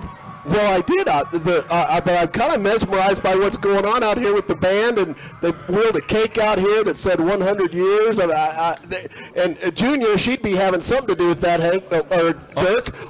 What has Junior got going on down there? I have no idea. She's I think it's been 100 years. She's 70 years old. She's 70 years old, and she acts like she's about 20. She loves being with those cheerleaders and Poms and Mike Jones with the band. They're quite a team. Well, it sure did look like they're having fun, and you got to love the Lawrence High Band. One of the coolest nights of the year at 23rd. Actually, the whole time I've owned 23rd Street Brewery was when the band came out there after the Free State game last year and played the fight song. The whole entire place was just love and life, and I mean, it was just the most amazing thing in the world. It was so cool. Matt, I love Lawrence High, and one of the big reasons you love Lawrence High is that marching band. They're amazing. They've been amazing for 30 years that I was here, and they just continue. Mike Jones does such an unbelievable job with the kids, and it takes so much discipline and hard work for them to be successful. Yeah, we got sidetracked a little bit. We'll get back on the game here. The very weird call there at the end of the half that the refs absolutely did not have right, and then it just seemed like the Lions were completely out of sorts, and they come back and Tyson throws an interception that really cost them 7 points because the Free State's able to score on that after that interception. I mean, I don't know what Coach Bowen was questioning, but definitely it took 3 or 4 minutes, and the momentum just the air came out of the balloon, and And you know, it really hurt us right before half. I mean, it really did. It just seemed we gained a little bit of yards back, but it didn't really make a difference. Just wasn't enough time to get back in the end zone. But tie score will be a new score here now, as you might kind of want almost. It's a tight game. We've got a new game coming out. What do you see for the second half? Well, like I said, I think the wind is a big factor. You know, again, Free State. I don't think I've ever seen in all my years of Kansas high school football. I don't think I've ever seen that big offensive line. Oh my! That's the biggest. And then you know the quarterback is big too, and you know he just kind of hides behind those 6'6", 6'7" offensive linemen, and it's hard to find him back there. And Ware is so small or short, it's like he gets totally lost. You have no idea where he's going. Yeah, fast. And you know we've done a good job, but again, it's going to be a football game with you know who can turn the other team over. Turnovers have already been a big factor, and I think they'll continue to be in the second half. You know we're close. We just need to find a way to punch a couple in, and I think we'll be fine. Coach Dirk Wett here with us. And now, Coach, after you did retire at Lawrence High School from coaching and teaching, you spent a little bit of time up there at KU with a couple of the football coaches. Are you still doing any work at the KU level as far as your coaching is concerned? No, when I retired from Lawrence High, Coach Bowen and Coach Beatty hired me as an analyst, so I was with them, and then, of course, we got fired, and then Coach Miles hired me as a director of high school relations. So I was with him for a couple of years, and then I decided to retire a couple of months before he got fired. So I only got fired once up there. I beat the parade. Three coaches and only one of them not fired, and you weren't fired but once. So, but yeah, it was interesting. I really enjoyed. My year my 12 games with Clint, because he's a special coach and special young man, and we're so lucky to have him at Lawrence High, and he's done a great job since he's been here. Were you surprised that he said, I want to coach the high school team where I played? Yeah, you know, we had a lot of conversations at 11, 12 o'clock at night up at KU, and I kept telling him, you know, there's not a greater feeling in the world than to coach your son. And, you know, you get to see him play, you get to see practices, and I think that was a huge factor in him wanting to come back here with Baylor and Banks. And you know, you can't describe how much fun it is to go out to practice every day. You know, I had the opportunity with Shane, and it was great. Are you saying that you might want to come back to Lawrence High and coach your grandkids when they're back here? You got one coming back next year, right? Yeah, Hudson will be a freshman. A freshman, yeah. Hey, before I forget it, I watched Lawrence High freshmen beat Free State freshmen last night, and it was exciting. And you talk about a bunch of kids rallying around, you know, Lawrence High and the Chesty Lion and playing with the heart of the Lion. That was on display last night. It was a big win for us. It was. As I talked about, my stepson's on that freshman team, and he talked about that. It was the best night of his life. And his emotions and the things that he was saying when he got home, it was just like it was amazing. And I was going to talk about the injury earlier tonight that we saw with Lance. He got hurt, but then ended up walking on. But then he'll probably be back in the next half, you would think. But that's what Micah got hurt the first play of the game. But there was nothing that was going to bring him out because he said, "I'm running on adrenaline. I'm not coming out of this game." He wanted to beat Free State. That's all he wanted to do. Yeah, it's cool. High school athletics is just it's indescribable how it molds young men and how they become you know, good citizens, good husbands, good fathers. Well, I really believe that. I'm going to say very sincerely, Dirk, your family has been involved with coaching and teaching for many years, and your continued support and interest in Lawrence High football, of course, is obvious, with a grandson perhaps going to be a player here one of these days. But thank you so much for joining us And thank you for your years and years of service at Lawrence High School as a teacher and as a coach. Hey, thanks, Hank. Yeah. Thank you, Matt.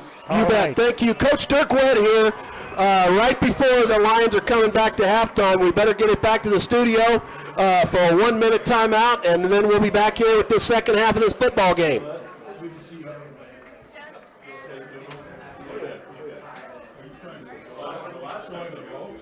Not hearing anything.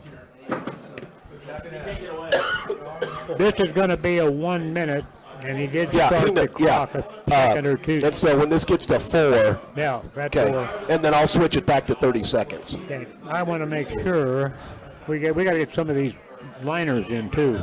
I got one of them in the first half. Yeah, Cole, if you can hear us, we've got to do at least 2 liners. I don't think we ever read that one. Hi, this is Matt Llewellyn from 23rd Street Brewery. And this is Cole Mondi.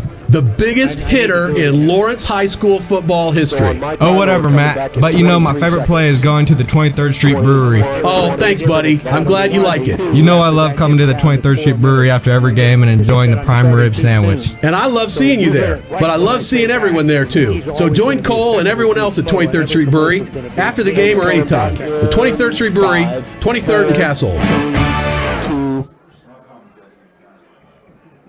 Back once again, Lawrence High School football field. Both teams out warming up here to get ready for the start of the second half, where the Lions will be kicking off to the Firebirds.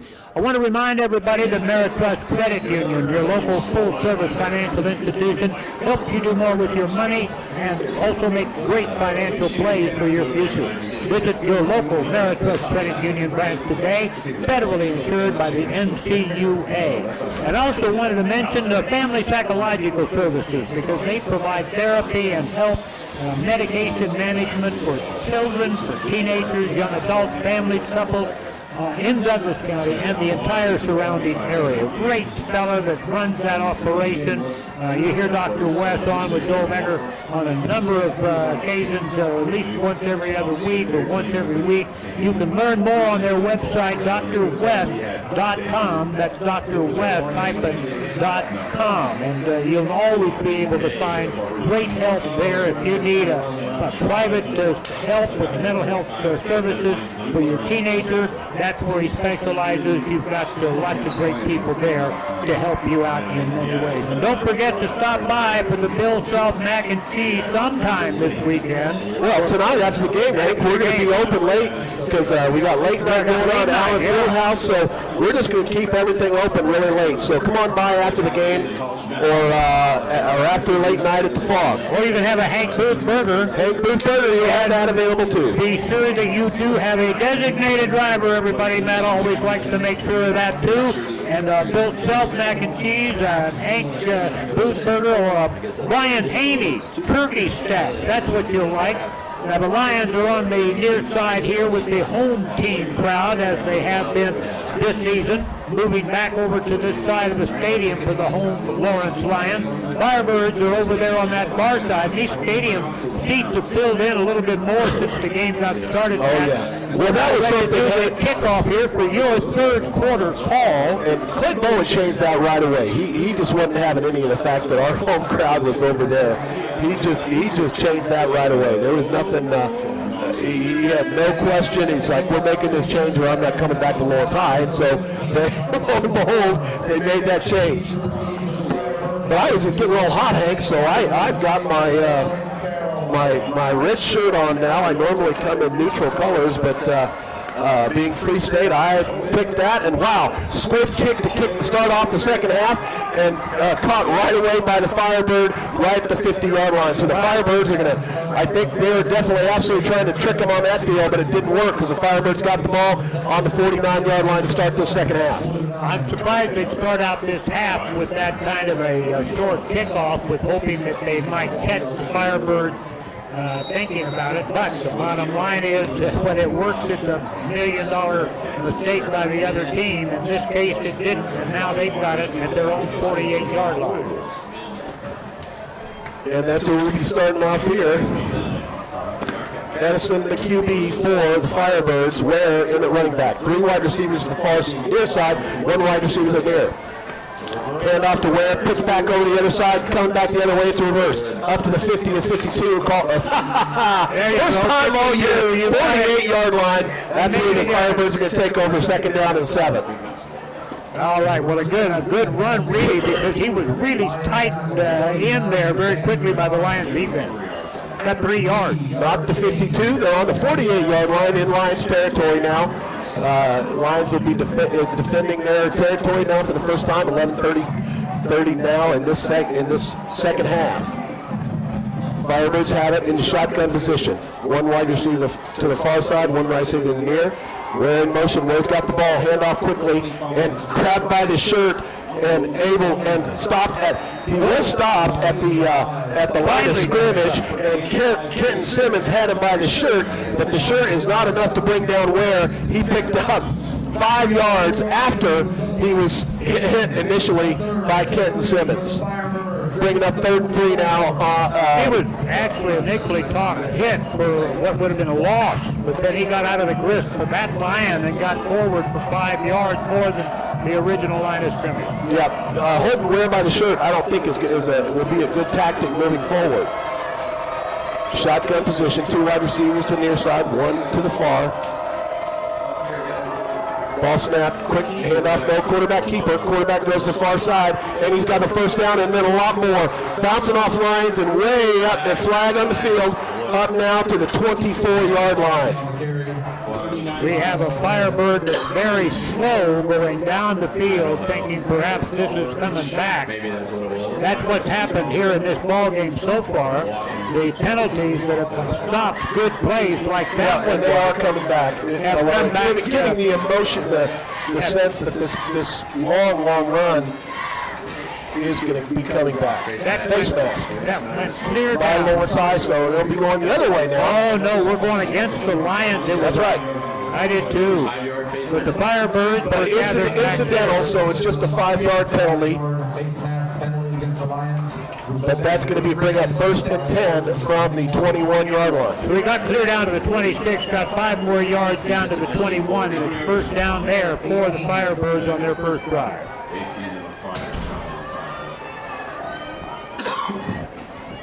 Shotgun position, man in motion, hand off to Ware. Ware's got it, pounds up past the 20 up to the 19. Pick up a 2 there on first down, bring up second down and 8. Hand off to Ware. You know, Ware is very fast. If he gets open, you're in trouble. But if you get him wrapped up right, the kid is not very big, you can take him down pretty well, but you've got to wrap him up and get legs as well as arms. And they have been doing a lot of motion in the backfield, Hank. Hamilton is a typical runner that is in motion, as the Lions use Cito in that same way. Trips to the far side, 1 wide receiver to the near. Looking at the far side, he's got a man at the line of scrimmage, and then picks up a couple more up to about the, call it the 14-yard line, Hank? I think he made it to the 14. It's going to be a 3rd down and short here as far as the defense is concerned. The Lions are going to have to put that defense to work heavy duty now to get this drive stopped. And I want to thank my wife for bringing me up a hot tea today. I did a lot of yelling last night, and I have been. She just popped up behind me, but I don't see another. What did you yell about besides football? 3rd down and 3. I was yelling about that freshman game, Hank. Yeah, I know. Hamilton's keeping it, and he bounces up the middle for a Free State touchdown.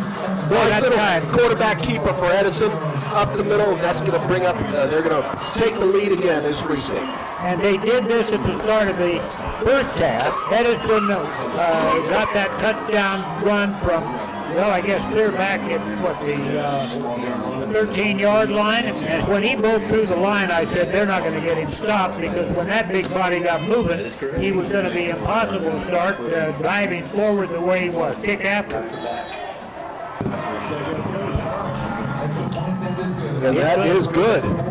Firebirds are going to take the lead 21-14 with 8:40 to go now in this 3rd quarter. You're listening to Lawrence High School football on 1320 KLWN. You want me to take it back? Yes. You're both kind of giving out on you after the earlier call. Kind of like I was when I got that. Man, that whole thing gives you a headache. Not giving me a headache, but it's not me.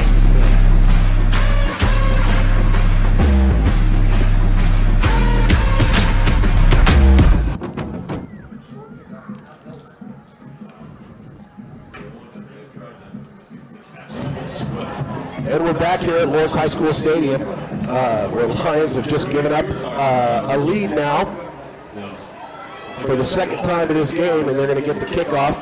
And nobody's kicking off to Tyrell Reed ever since he's run a couple back in that first game. But that's kind of what they're hoping for. Let's see here. Sam Cito's deep also for the Lions. And this ball is going to an up back for the Lions. It's got it at the 25 and brought down there immediately is, I believe, yes, sir, that's right. That it was Sam Cito. Hey, I knew. Oh no, Tony Jacobson was the deep man for the Lions. All right, but again, one thing, they didn't get to the 35, they got to the 26, and I know why you thought it looked like he made a big run back, but the fact was that he was fumbling around the ball because it was kicked on the ground and it took a funny bounce just as he reached down to grab it. He was lucky to get it back and not turn it over. First down. If you're just joining us, Braden Heck is out for the Lions, has not played one down this evening. Everything's been happening by Tyrell Reed. Tyson's got it, handoff quickly to Tyrell. Tyrell's got up to the 30 and then a couple more just on sheer determination. In a pile of white shirts, that's going to be a gain of 6 yards on first down. He did get a good head start on that one, got the speed going, but Tyrell again doesn't have an opportunity to take a break during a series this evening because there's no Braden Heck right over there to take his place. Second down, no 4 to go. The Lions looked like they were going to be in a hurry-up offense, but not quite. Tyson's looking for an open man. He's got one. Don Mostronic, and they're saying no catch. Had it at the 42-yard line, but they're saying no catch. He must have trapped that ball. He had it down on the ground more than he had it in his arms, and that means no catch, and it's 3rd and 4. Bringing up third and 4. Grammer is out now. Just pull on. And we have Banks Bowen in at quarterback. So this is a little bit of change-up. That was a possibility coming in this year, but we had not seen it all year long except for late game situations. Banks has got it and is tackled for a big loss of about 3 there on that play. I couldn't tell if that was a designed pass play or a run play or just a Banks keeper. Either way, it blew up, and Lions lost 2 on that. Tyson Grammer back into the game now for the Lions. Banks is out. One thing I know for sure, and that is that that isn't what they wanted to have happen on his first play. Punt situation now. Grammer back out there. That is a punt by Grammer. The ball's on the ground. And fighting for it are the Lions, but I believe it was fell on by the deep man for the Firebirds, and they're going to say Firebird ball at their own 37-yard line. Good coverage down there, and a chance that they could have gotten that ball back on a fumble, but the Firebird did get it covered up after the fumble off the punt. Now the Lions have got to play defense and not let them go get more scores. 21-14, the Lions trail it, and we're halfway through this 3rd quarter. 1st and 10 from the 37-yard line. And got it up to the far side, and that ball is incomplete. Had a man right at the far side. I believe the intended receiver was Hamilton, and Hamilton just could not hang on to it as Edison threw it a little bit high off to the far side. Either way, second down 10 for the Firebirds. These Firebirds have a game plan that always seems to put somebody outside deep, and in that case it was Preston. They had him going downfield deep and almost about 5 yards ahead of the Lions. 2 wide receivers to the near side, 1 wide receiver to the far. Second down 10, Ware in the backfield. Edison, the quarterback, gets it in shotgun position, hands off to Ware. Ware's at the line of scrimmage and then picks up a lot more and maybe not quite the first down, gets up to the 45-yard line. That's going to bring up 3rd down and 2. Well, I'll tell you what, in that case, Oh, check that, 3rd down and 3. They're putting that ball at the 44. he was trapped for no gain and broke through that first line of Lions and got this big gain after being almost sacked for nothing.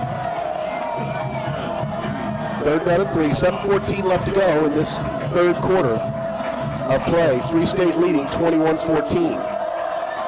Man in motion, Hamilton hands the ball to Ware. Ware straight up the middle. It's got a big gain up to the into Lion territory at the 42-yard line is Ware. Number 5, Kane Ware. That line of scrimmage now is under the control of those white jerseyed guys from across town, Matt. The blockers on that had the Lions defenders shoved open for a hole that you may have been able to make 5 yards. Well, that one was a wide open hole for the Lions, and the Firebird line is huge. I mean, they've got a really, really big line.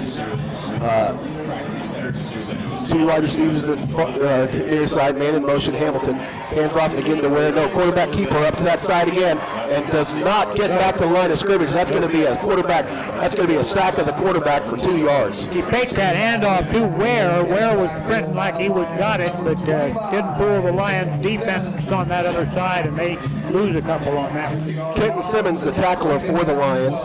And I was looking for Lance Bassett there. I did see big number 5 because I was a little concerned after the injury at the last in the last quarter, Hank, but Lance Bassett is in the game for the Lions.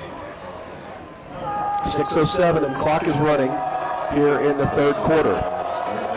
1 wide receiver to the near side, 1 wide receiver to the far side. Slot back position, Ware in at running back. Now here comes Hamilton in motion. Hand off to Ware straight up the middle, and nothing doing this time. Oh boy, but he keeps those legs moving. He stays low and keeps them moving. Actually gained a half a yard before they actually had him stopped in the backfield. Lawrence Hyde tonight has had him stopped on several occasions. It looked like they had him stopped. Instead, he did a quick zig or zag and went to clear the other side of the field and broke for a big gain. That one wasn't a big gain, but just to get back and gain a yard was amazing. 3rd down and 11 now for the Firebirds at the Lawrence High 43-yard line. 2 wide receivers to the near side. Ware in the Ware behind the quarterback, in the quarterback position, gets the ball. Hands off, fakes the handoff. Ware has it, looking to throw. Got pursuit, a lot of pursuit, and gets no catch. That is incomplete. No flags on the play. He was under a lot of pressure. Was the quarterback for Free State was pressured by Josh Galbraith, and Galbraith is the freshman. And playing as a freshman now for the Lions. It's going to bring up 4th down and 11.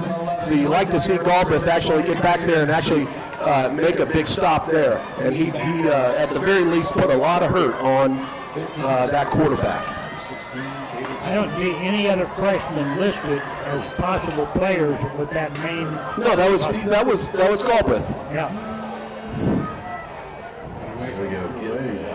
Punt down to the everybody. All the Lions get away from it down to the 14-yard line.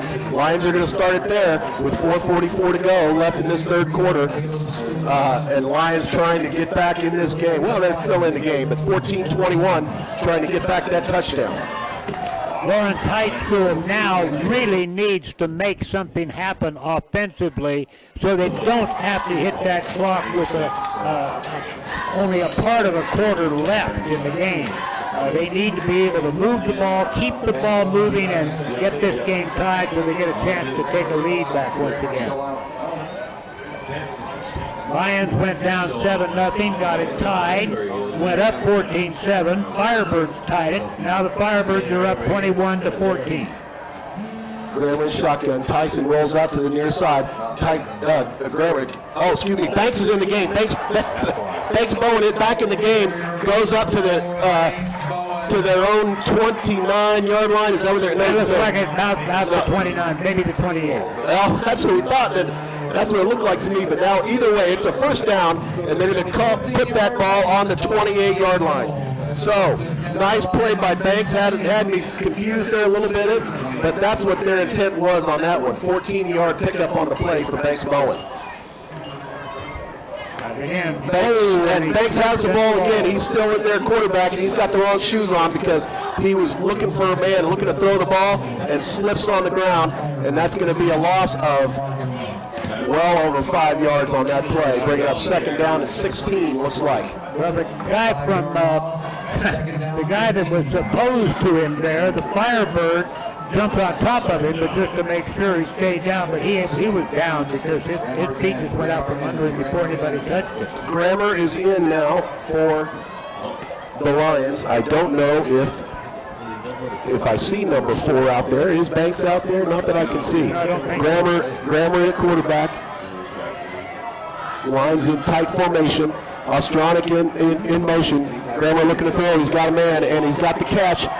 Oh my goodness, Cole Watson has the catch and absolutely gets crushed out of bounds, but able to pick up a lot of yards on that. Looks like they're going to give him over 10 yards, maybe, they call it 12 yards on the play, so that's going to bring up third down and 5. He got a good lead on that one and a great catch. The fact is that he got hit pretty hard right at that line. He did. He got hit hard and driven out of bounds. I almost thought that maybe it was the ball that popped out when he got hit, or I was thinking it might have been the helmet, but it was a hard hit on Cole Watson. Here we go, third down and 4. Man in motion. Ostronic again. Grammer looks to pass, got a man, got a catch, and that's going to be good for a first down. Great catch. Great catch by Cole Watson. Picks up 7 on that call for the Lion first down up to the 41-yard line. You can't say enough about what's going on out there on the field with Cole Watson, who is one of your senior leaders playing defensive end and also playing tight end. And a really, really good kid is Cole Watson. Good kid. First and 10, 42. Grammer's got the ball. Pass off to Ostronic, and Ostronic's not able to make the catch at the line of scrimmage. That'll bring down second down and 10 for the Lions. Don't see him miss catches very often. Well, I don't know if it was just kind of a hard, low ball to catch there, Hank, but and he was wide open. He could have picked up a couple. I don't know how many, but he could have picked up a few if the ball would have been right on target. Big second down and 10 now. The Lions still in their own territory with 3 minutes to go here in this third quarter, trailing 21-14 over the Lions. Oh no, ball on the ground. Free State and Lawrence High's after it, and the Lawrence Free State guys are saying they have it. What happened on the snap? It was a quick snap and then a handoff to Tyrell. Tyrell bobbled the snap, and it was on the ground almost immediately. Then it got kicked by, I believe, I don't know if it was Tyson or Tyrell. Either way, Lions cough up that ball. And Free State's going to take over in Lion territory at the 31-yard line. That matches the turnover in that first half that the Firebirds had. The Lions were able to take advantage of, almost in the same position, but going the other way, right there at that 30-yard line, Matt. Started a couple of drives in that neighborhood in that first half that got scored. 2:53 left to go in this third quarter, and it is the momentum is absolutely on the Free State side of the ball. Edison at the quarterback position. Hamilton in motion. Hands off. No, fakes the handoff. Edison looking to pass. He's got a man downfield. And he's got a Lion downfield who intercepts the ball at the 20-yard line. And the Lions are going to take that ball back over. And who is that man? Oh, my God, Hank. That's number... Oh, Xander Thomas. Xander Thomas is able to pick up that ball and give it right back to the Lions. As soon as I said momentum switches back to the Lions. Dang, and this could be it. This could be what we need. We've got a spark to get this offense going. The Lions safety, Xander Thomas, played that ball perfectly from the throwing hand of the quarterback right into his own arm, stepping in front of the intended receiver and getting that ball back at the 19. Now you took a little hiccup. Let's get this ball down the field, Ryan. And that is Xander Thomas's second INT of this ball game. Handoff quick to Tyrell Reed. He's got the ball up to the 25-yard line and pounded quickly but good enough to pick up 6 yards, 6 yards on the play for Tyrell. Lawrence High School has to keep the drive moving. Turnover is really what they don't want to do, but just keep a drive moving, which they haven't done since that first half. That's right, and no turnovers. Ostronic in motion again. Hands off quick to Tyrell. Tyrell's got it up the middle and got a little bit of running room, but then brought down at the 37-yard line for the Lions. Move the chains. Well, a great run that time because he got through that hole quickly. Well blocked and played on that one. That offensive line made that one happen. 10-yard pickup for Tyrell. Ostronic in motion again. Hands off to Tyrell. Ball on the ground again. Lions still have it, but it's a scrum on the ball. Tyrell did not. They messed the hand up again. And who has got the ball? There is an injured Firebird on the play. Still down. They were fighting to get to the ball, and that must have been when that injury occurred to the Firebird player. I thought I saw number 8, perhaps, but don't trust, as you well know, Matt, my eyeballs these days, but do make sure that we get this information down that the player was fighting hard to recover a fumbled football that the Lions were responsible for. And again, it's been fumbles, been mistakes handling the ball that have cost the Lions dearly here tonight. Well, I believe the Lions held possession of the ball. But man, what a huge loss. Well, they didn't lose it. They didn't lose it again at the 30, ironically. They would have lost it just about at the 30 yard line. They lost a lot of yards on that play. That's going to be an 8-yard loss on the play. And the injured Firebird was number 19,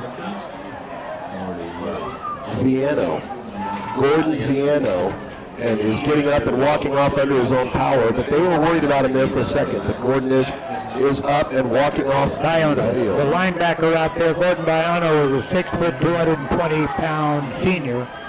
And I think Lawrence High still has the ball. Second down, call it 19 yards to go on that fumble. And you think Tyson and Tyrell are talking it over. Let's not mess that up anymore tonight because we just got past a big one.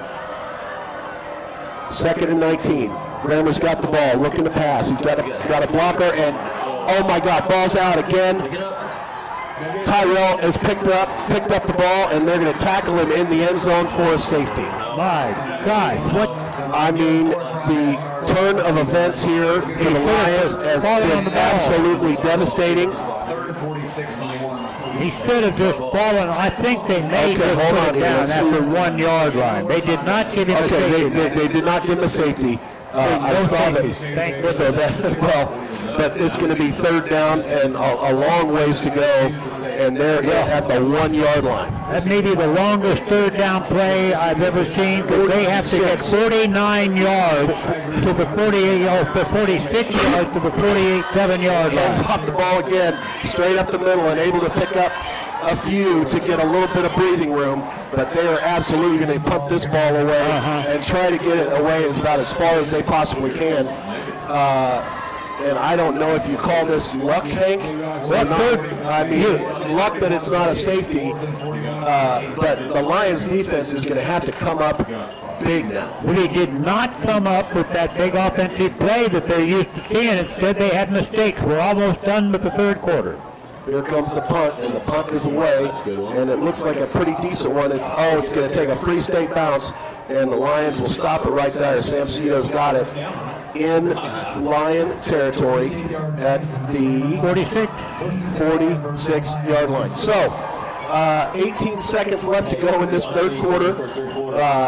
Free State's got the ball back. Free State has taken the lead in this 3rd quarter and absolutely has all the momentum, Hank. Well, I'll tell you what, switch back a little bit to the Lions, but my goodness, the offense has not been able to do anything in this 3rd quarter. Lions in that second half last week. They were unable to move the ball. Same thing here tonight in the second half, and they've been unable to get out of situations where they seem to make a mistake to make the 3rd or 4th down worse. Hands off to Ware's up to the 40-yard line, not able to pick up the 1st down, but they're moving it big. Don't forget, just following his blockers and doing whatever he can. Injured another injured Firebird on the play. Back downfield, back where they originally lined up. But that gain, I thought he was going to get stopped after maybe a yard. And instead of that, the little guy picks up 6 yards and was still flying when they finally threw him down on the ground. Grant Lincoln, the injured Firebird, on the play. 6.9 seconds left to go in this third quarter. I do want to mention that alpha whipping should be your first choice in whipping. This brought to you by Alpha Roofing. The Lions have just 7 seconds left in this quarter. Lawrence High School is going to be on defense when we come back to the fourth, I know. Matt, you've been busy calling this game, but your third quarters usually come out for the best for the Lions, but this one has gone just the opposite for us. No, and it didn't go very well last week either, Hank. This has not been good. And they'll have one more play here to finish out this third quarter. And the coach had said the wind was a little bit of a factor. I don't see where the wind is blowing now, and if it is blowing at all. It's west wind, and that's why we're not really aware of it down here on the field unless you're down there, and then you'll catch some of that wind blowing in from that other side of the field. But where they are now, I'm not sure the wind's getting them directly. It's just a lot of swirling around. 4. Looks like they're just going to let the clock run out, and that's going to be the end of the third quarter. So let's take a 30-second timeout here where the Lions trail at 21-14 to the crosstown rival Free State Firebirds. You're listening to Lawrence High School football on 1320 KLWN. Depend on it. This is Matt Llewellyn from 23rd Street Brewery. And this is Cole Mondi. The biggest hitter in Lawrence High School football history. Oh, whatever, Matt. But you know, my favorite play is going to the 23rd Street Brewery. Oh, thanks, buddy. I'm glad you like it. You know I love coming to the 23rd Street Brewery after every game and enjoying the prime rib sandwich. And I love seeing you there, but I love seeing everyone there too. So join Cole and everyone else at 23rd Street Brewery after the game or anytime. The 23rd Street Brewery, 23rd and Castle. Matt, as we start this fourth quarter, the Lions find themselves trailing 21-14. Gardner Edgerton beat them last week, and they had several chances in that second half. But tonight, that third quarter was like the Lions, if a mistake could be made, they made it. And that included fumbles. It included snap balls that either didn't go to the right person or went too far one way or the other. And the bottom line is now the Lions have got to get this team from Free State stopped here in their own territory at their 40, the Lions 40, and they've got to get them stopped right away. Well, extremely frustrating, Hank. It's just nothing went their way on the offensive side of the ball. And the only bright spots in this half have been on the defense. So let's see if the defense can keep it up, because they need some big-time stops here if the Lions have any prayer of staying in this ballgame. All right, Firebirds handed off right up the middle, and a breakaway tackle, and he's gone. Just like that. The little guy takes that football, looked like he was tackled clear back at the 35-yard line, and instead Tay Ware goes the full 40 yards for a touchdown. Wow. Man, he was tackled, Matt. It looked like he was down, and he slipped out of that crowd of Lions and ran for a touchdown for 40 yards.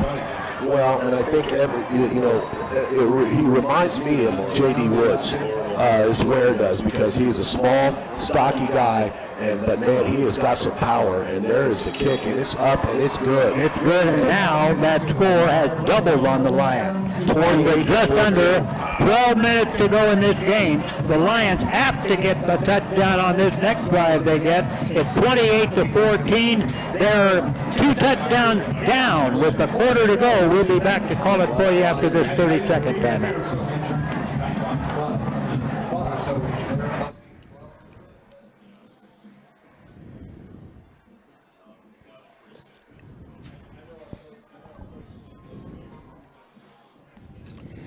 We should be getting the game over with in the next 15 minutes. Instead, we're starting the fourth quarter. And the reason I'm griping tonight is because of my headache that has taken vast nasty. Back once again, Lawrence High School, and I'm saying to Matt, we came back. This game's giving me a headache. Started there in that beginning of the game when things were all goofed up, and we have kept the goof up scoring here in the second half. The Lions fought back hard, got a lead, 14-7, Matt, and they have not been able to keep things together since then, offensively or defensively. It has just gone all Firebird's way, and the offense has got to step up now. Defense, not like defense really let them down. It just didn't happen. Pick up of the football on the kickoff at the 15-yard line and up that far left side as the Lions now are running from the south to north, headed for that north end zone in this fourth quarter. The Lions get a return only up to the 30-yard line. I say only the 30. It's not quite that far. Excuse me, it got to the 25, just over the 25-yard line. And the Lions now will have it first down and 10 yards to go from the 26. And they have to get this 75 yards worked out by hook or by crook now. They've got 2 scores to make up just to get this ball game tied with a chance to convert a 2-point conversion. There's the snap back to our quarterback. Grammer hands it off and bam! Wow! I don't think that more than a yard was gained on that running play right up the gut. Just got back to the line of scrimmage, Hank. What's that? Just got back to the line of scrimmage. Did Tyrell Reed. Yeah, well, again, our quarterback does remain Grammer now. Grammer stays in there at quarterback for this series at the beginning. It's second down and takes 10 yards to go. No gain on that last one. There's the snap back. Grammer's going to throw it out here to the near side. He's got his man, and he gets yardage clear up to the 35, maybe close to the 36. Let's see where they spot it. At the 35, so a yard short of a first down, and they'll have to have a 3rd down and 1 conversion now. The Lions in the days of old, when earlier this season, I'm not talking about old days in terms of years, I'm talking about this season, would have taken this one and taken it off and gone right ahead and gotten that first down. Direct snap to Tyrell Reed. Tyrell Reed takes the direct snap, and Tyrell Reed keeps the ball going and then takes the tackle out of bounds as they get the ball past the 45 for not only a first down, another 10 yards beyond that, clear up to the 47-yard line. The Lions 3 yards from the bad guy. Well, can't call the Firebird bad guys. They're the guys across town. They're the bad guys. Hey, They're it's just a few okay. yards from their territory right now. First down for the Lions after that Tyrell Reed run. Now he's got the ball on the handoff from Grammer. No, it was a direct snap again. They're still in the Wildcat. They went into the Wildcat again, excuse me. They went into that Wildcat, and again, in that case, he just took it right up the left side of the offensive line and picked up 5 yards. Bang, bang, just like that. Now the Lions are moving like the Lions offense we've seen most of the time this year has moved. Tyrell stays back there in that position. He's got that snap. He's looking for the hole. He takes it. He's got a hole, and he gets that ball. Oh, and they finally take him down at the 38-yard line. Boy, it looked like he got pulled around by his helmet or his shoulder pad and slammed down on the ground after that tackle. The coaches are going to take Tyrell out after that hard tackle that he took and twisted him down into the ground. Well, they've got something figured out here, but they're not going to stick with that forever. You know that's not the way they're going to do it as Grammer comes back into the game. I was going to say, Grammer now out there at that quarterback spot. And we're going to have to have Braden Heck into this game. So Braden is now in the game. And a timeout is taken on the field. I think that was Free State that took it. Let's see if I got that one right. Yep, Yes. Free State takes the timeout. The Lions are driving on them right now. They're ahead, though, by 28-14, 2 touchdown leads. We'll be back to call the next plays for you by the Lions on KLWN. Depend on it. You think they'll put Reed back in after the timeout? Reed's on the I'll bring it back, okay? Yeah. Okay. Did you give it a pause when I first sent it back? Otherwise, I've got it squared away. I think.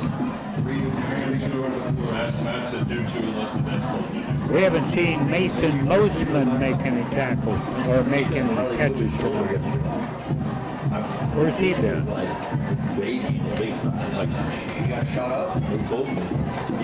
We're back here at Lawrence High School Football Stadium where the Lions are trailing 28-14 and I like the call. You bring back Braden Heck after a Wildcat position, and they're thinking, okay, Wildcat.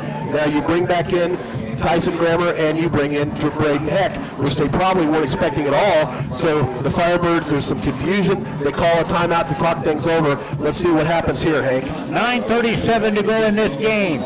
The Lions are down 2 scores. They've got to get something on the board with this drive. And the quarterback back to Tyson Grammer. He takes that snap, hands it off to Heck. Heck jumps to the outside and gets a great running play down inside the 30. Let's see, did he get that first down? He may be about a yard shy. He picked up 7, though, Hank. He got 7 yards, and he sure did need every one of them. He's going to need a couple more, though, to get that first down. It's going to be 2nd down and 3 yards to go for the Lions from the 30 of the Free State Firebirds. They got to get 30 yards, and the quicker the better. 9.5 to go. Clock stopped on that out-of-bound run by Braden Heck. The snap comes back to Grammer. Grammer's getting big rush, and he's going to get sacked. The Lions were trying to block that defensive lineman and had no luck doing it. What was the number on the back of that big guy? Because he just took the Lions down and out of that play. It's 3rd down now, and back to 10 yards to go. Yeah, that was Spencer Doan on that sack, and you know, Braden is such a tough kid. He's still in there. He had the block, but he was able just to get around Braden, and you think that Braden is maybe kind of favoring that shoulder, but he was able to get a hit on him with his other shoulder. He has got a rotator cuff problem. That's why he wasn't in the game today 3rd down to start it. Big play here for the Lions. They've got to get something going. The Lions are getting a rush put on them, and there's the pass play. It's incomplete. Pass was batted down. I think a Firebird got a hand in there. Oh yeah, he absolutely did. Meant for Ostronic, and Ostronic would have had that first down. And okay, Bowen is now in at running back, or at quarterback probably. Tyson Grammer's out on this one, so let's see. He's got another something tricky up his sleeve, or are they just going to do the direct snap? I mean, who knows what Clint has dialed up for this one. Those 2 plays took a minute. Now down to 8:41. We were at 9:41 just a moment ago. Now the snap comes back. Quarterback's going to throw the ball, and he's going long down the far side. Got a man right open. He got a man down there. He makes the catch in bounds. A great catch going out of bounds down at the 14-yard line. That catch, I didn't see the number on the play. Dom Ostronic, Hank. Dom Ostronic. Ostronic makes the catch, and the Lions have a great position now after having 3rd down and 10 a moment ago. Get that back, and they make sure they get a lot more, clear down to the 15-yard line on that great pass play. Snap back comes. The quarterback is rolling. Got it. Got a hole. Oh, my. And what a twisting, turning run that was by Bowen. He ran that ball down inside the 10-yard line, down to about the 5. And how far from the first down are they now? Probably 2 yards. Looks like it's a 7. Place where the big post goes down the inside of the press box here. The booth box, as we have here, the booth broadcast location. Now we have the Lions with a 2nd down and long 2 coming up, and ready to go with the running back, I believe, Tyrell Reed. Bowen in the quarterback. Bowen's got it, and he's up the middle for a touchdown! Wonderful fake.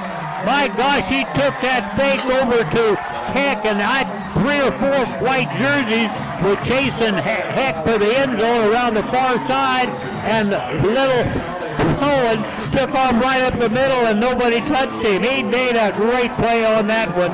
Did Banks Bowen, the 6'2" sophomore.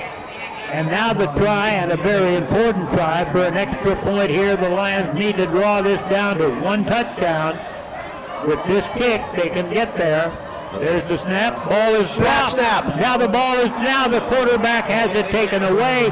The ball is fumbled and taken out back there, and that's it. And now there's a flag on the field, Hank. So let's see here what this. Although something happened on that kick. My guess is probably a holding on Lawrence High, and they will probably decline that, and so it's probably going to end up 20-28. But let's see. That's all speculation on my part. One thing for sure, if they are able to get another score, they'll have to have a 2-point conversion just to get to a tie situation and possible overtime.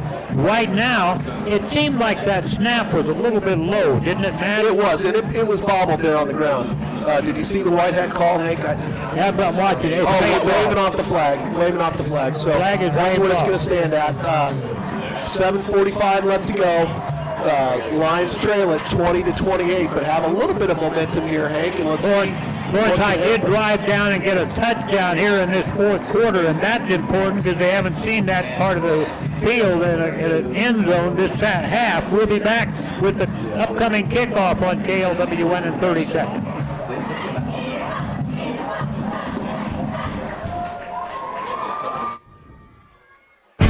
Hi, this is Matt Llewellyn from 23rd Street Brewery. And this is Cole Mondi. The biggest hitter in Lawrence High School football history. Oh, whatever, Matt. But you know my favorite play is going to the 23rd Street Brewery. Oh, thanks, buddy. I'm glad you like it. You know I love coming to the 23rd Street Brewery after every game and enjoying the prime rib sandwich. And I love seeing you there, but I love seeing everyone there too. So join Cole and everyone else at 23rd Street Brewery after the game or anytime. The 23rd Street Brewery, 23rd and Castle.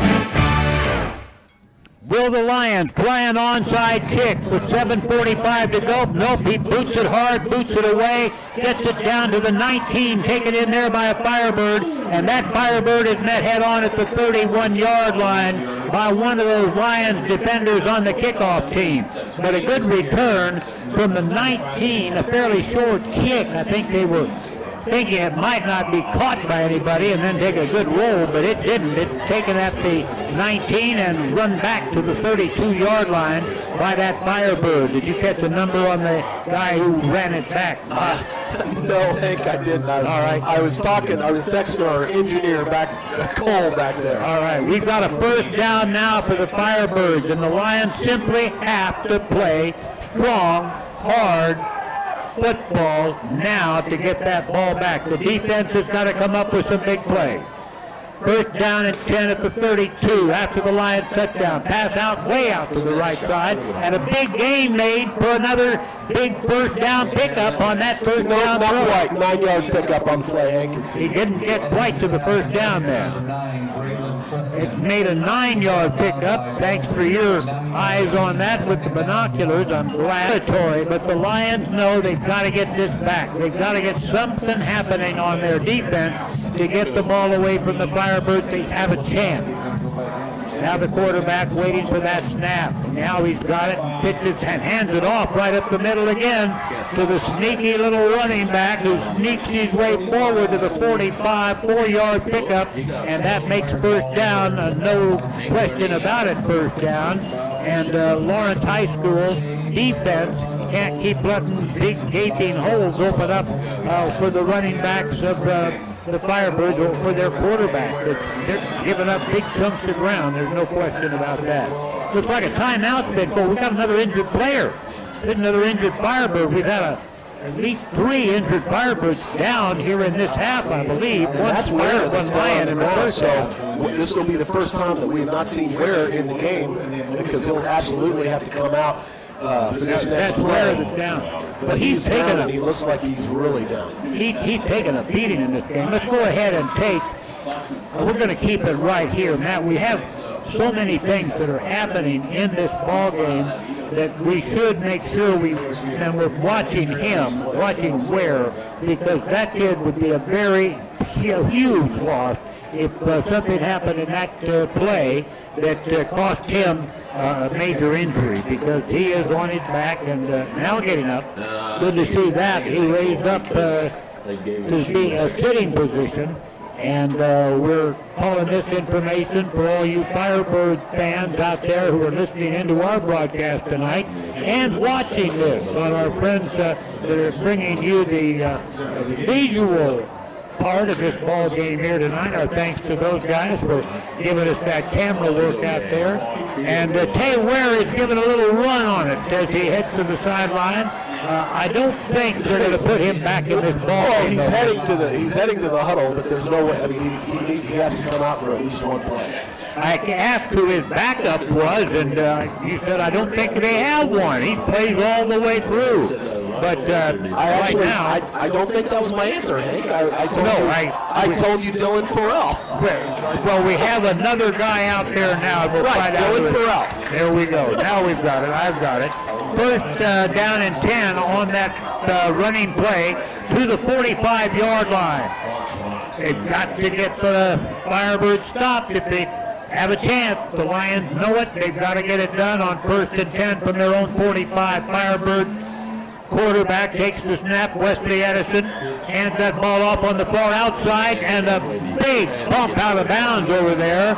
Goodness gracious, there was a hard hit on that far sideline. I didn't see who was running the ball. That was Dylan Farrell. Okay, and then we also had who had the hit on that? It was just a quick hitter there, but able to get out to the far side, and I believe the tackler was Kenton Simmons. He hit him hard, but still a gain of 10 yards from one side of the 50 to the other, and lasting for 10 yards, 45-yard line. Now on the Lions side of the football field. 6:39 on that clock. Clock was stopped on the out-of-bounds play. Lawrence High School fighting hard to try to get this ball back. The quarterback keeps it. He looked like he was going to get tackled for a loss, and he snuck out underneath the tacklers. And that quarterback, once again, Wesley Edison, just a junior, as the Lions. Brammer is just a junior. But just a 1-yard pickup on that play, Hank. just a 1-yard pickup. It wasn't a big pickup, just 1 yard, 2nd down and 9. 44-yard line, just 1 yard. Again, very important there. But Lawrence High School now fighting the clock as well, and it runs. No out of bounds on that one. It's down to 6 minutes, and the Lions have to fight to get that ball back from the Firebirds if they're going to have a chance. Firebirds quarterback Wesley Edison waiting for the snap, waiting out that clock. The time on the field is still ticking down, plenty of time to go. Quarterback hands it off up the middle on the left side this time. They cut over the left guard, left tackle, and got a bit of a crease down to the 42-yard line, where I believe they'll put that football down. A 5-yard additional pickup. Ball put down at the 42-yard line. Yeah, Nate Bledner on the tackle there for Lawrence High. Just 2 yards on that one, so it's going to bring up 3rd down and 7 yards to go. 2 yards on that one, 1 yard on the first one. Now they've got to come up with a big 3rd down stop on a 3rd and 7 from where is the 40-yard line. Where is back in the game now? Where is back? I would have sworn he couldn't be. Where is back? And that means dangerous running back. Watch out for that guy on the field. 3rd down, long time to go, and the Lions now. Somebody's calling a timeout. They did finally call a timeout to stop that clock. Just under 5 minutes, 4:58 on the clock. Lions trail it by 8, 28-20. And we'll take a 30-second timeout and come back with you on KLWN after this timeout on the field.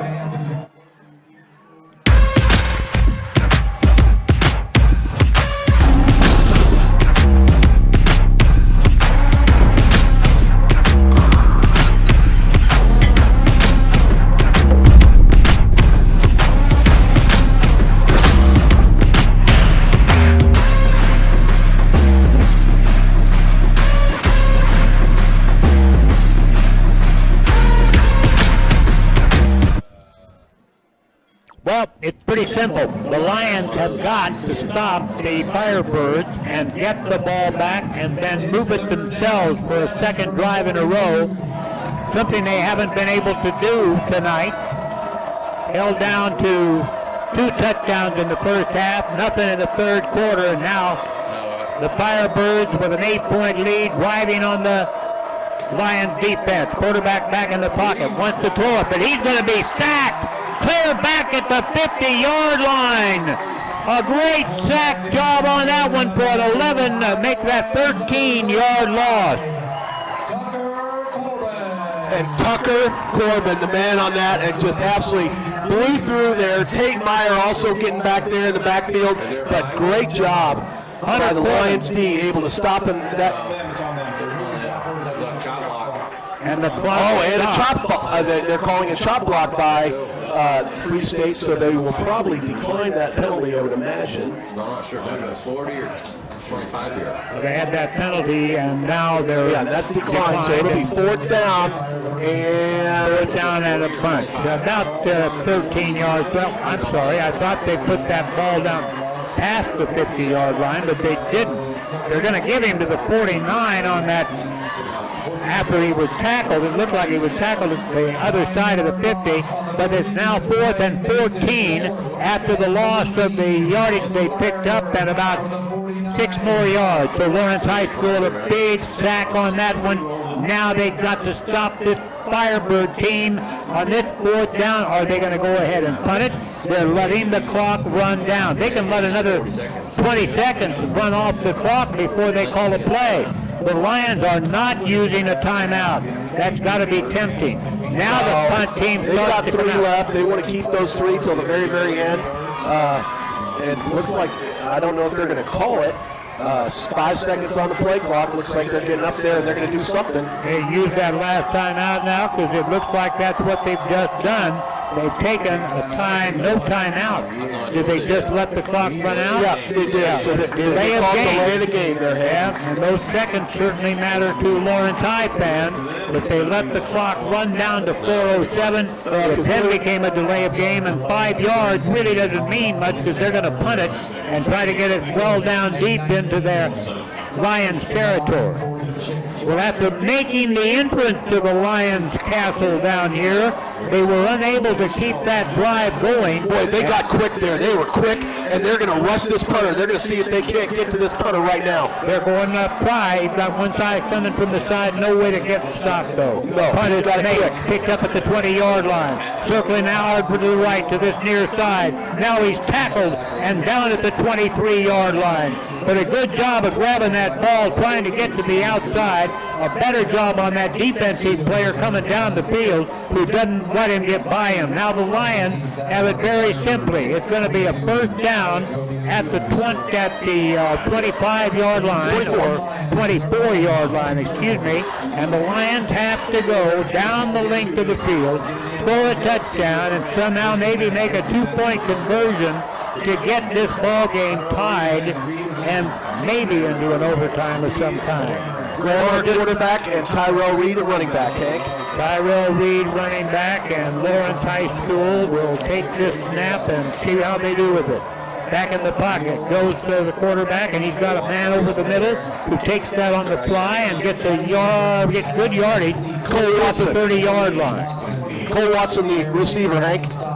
And that pass play, again, your quarterback that was out there on this trip, which QB did we? Tyson Grammer. They said that one, and then we also didn't change quarterbacks on that one. So the Lions ready to go once again. They've got 2 wide receivers out, right and 2 left.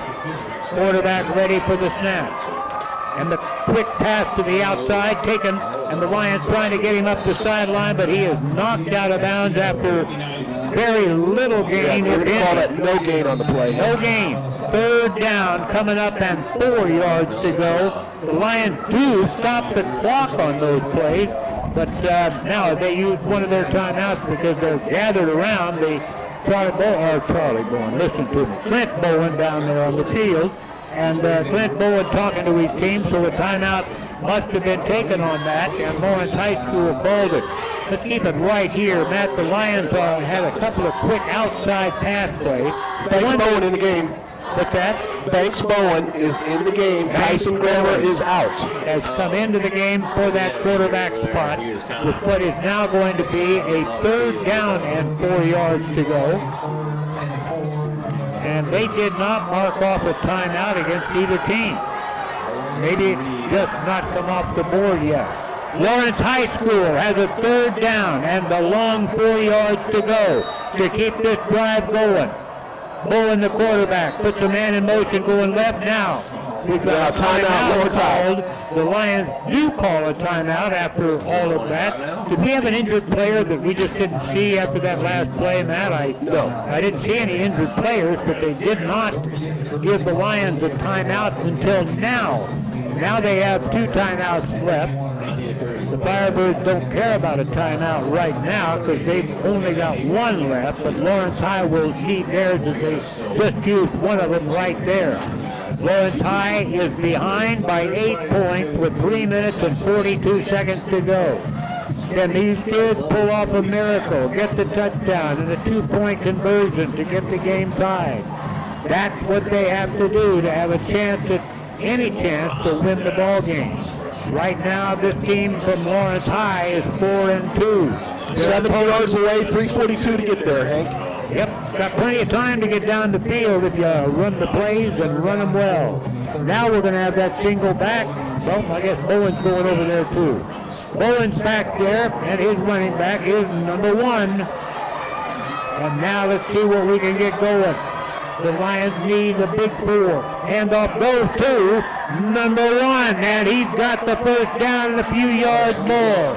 Great run by It's still moving. My Still God, moving. I thought he was downed, clear back at the 40-yard line, and Tyrell Reed gained another 7 yards. 16 yards on the play by Tyrell.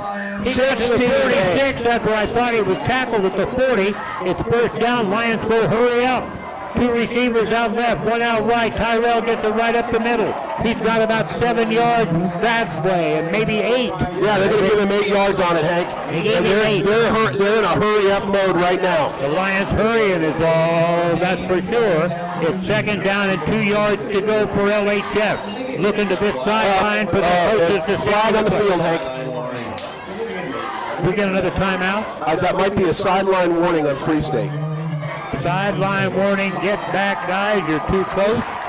And the Lions are challenged by the official to stand back away from that out-of-bounds line, especially with the players right across the field from them now. Clock continues to run, under 3 minutes, and it ticks away. Second down and 2 yards to go. The ball into Firebird territory at the 46, right in the middle of the field. And the quarterback ready to take that snap, takes it, and he's going to take the handoff. No, he did to Tyrell Reed, and Tyrell's got that first down, and he's got a bunch more as he takes it over the 40 down to the 39-yard line. Boy, Tyrell has had a bunch of yards on this drive. Have you kept track of how Yeah, far? I mean, he's had them all except for the first catch by Cole Watson. So 3 plays right away to Tyrell over 30 yards. And we're right downfield to the 38-yard line. Quarterback going to handle it to the outside. This is Banks that's trying to get out there to the outside and maybe get the clock stopped with an out-of-bounds play. He had a first down. I don't think he got close to a first down on that one. No, he got 5 yards on the play. 5 yards. 5 yards on that play to the 32-yard line. And check that. We'll give him 6 yards on that, Hank. Give him 6. He got 6, and the quarterback on that play did get out of bounds, which is very important. Stops the clock. 2:14 to go in this game. Lions trail it 28-20. Come on, Lawrence High fans. Get on your feet. Grammer back in at quarterback, and Braden Heck in at running back. Hand off to Braden. Braden's got it. He's got a first down. Fights hard, but right up the middle, so it's going to stop the clock for a moment while they move the chain. 2:09 still showing on that clock down there. I think it was 2:09 when they started that play. 5 yards for a first down. The Lions now have to keep moving fast, and they are. Going without a huddle, of course. Now the snapback comes. Going for the whole thing. He's got it, man! And It's a touchdown! It's a touchdown. Saraceno's got it in the end zone! Big throw!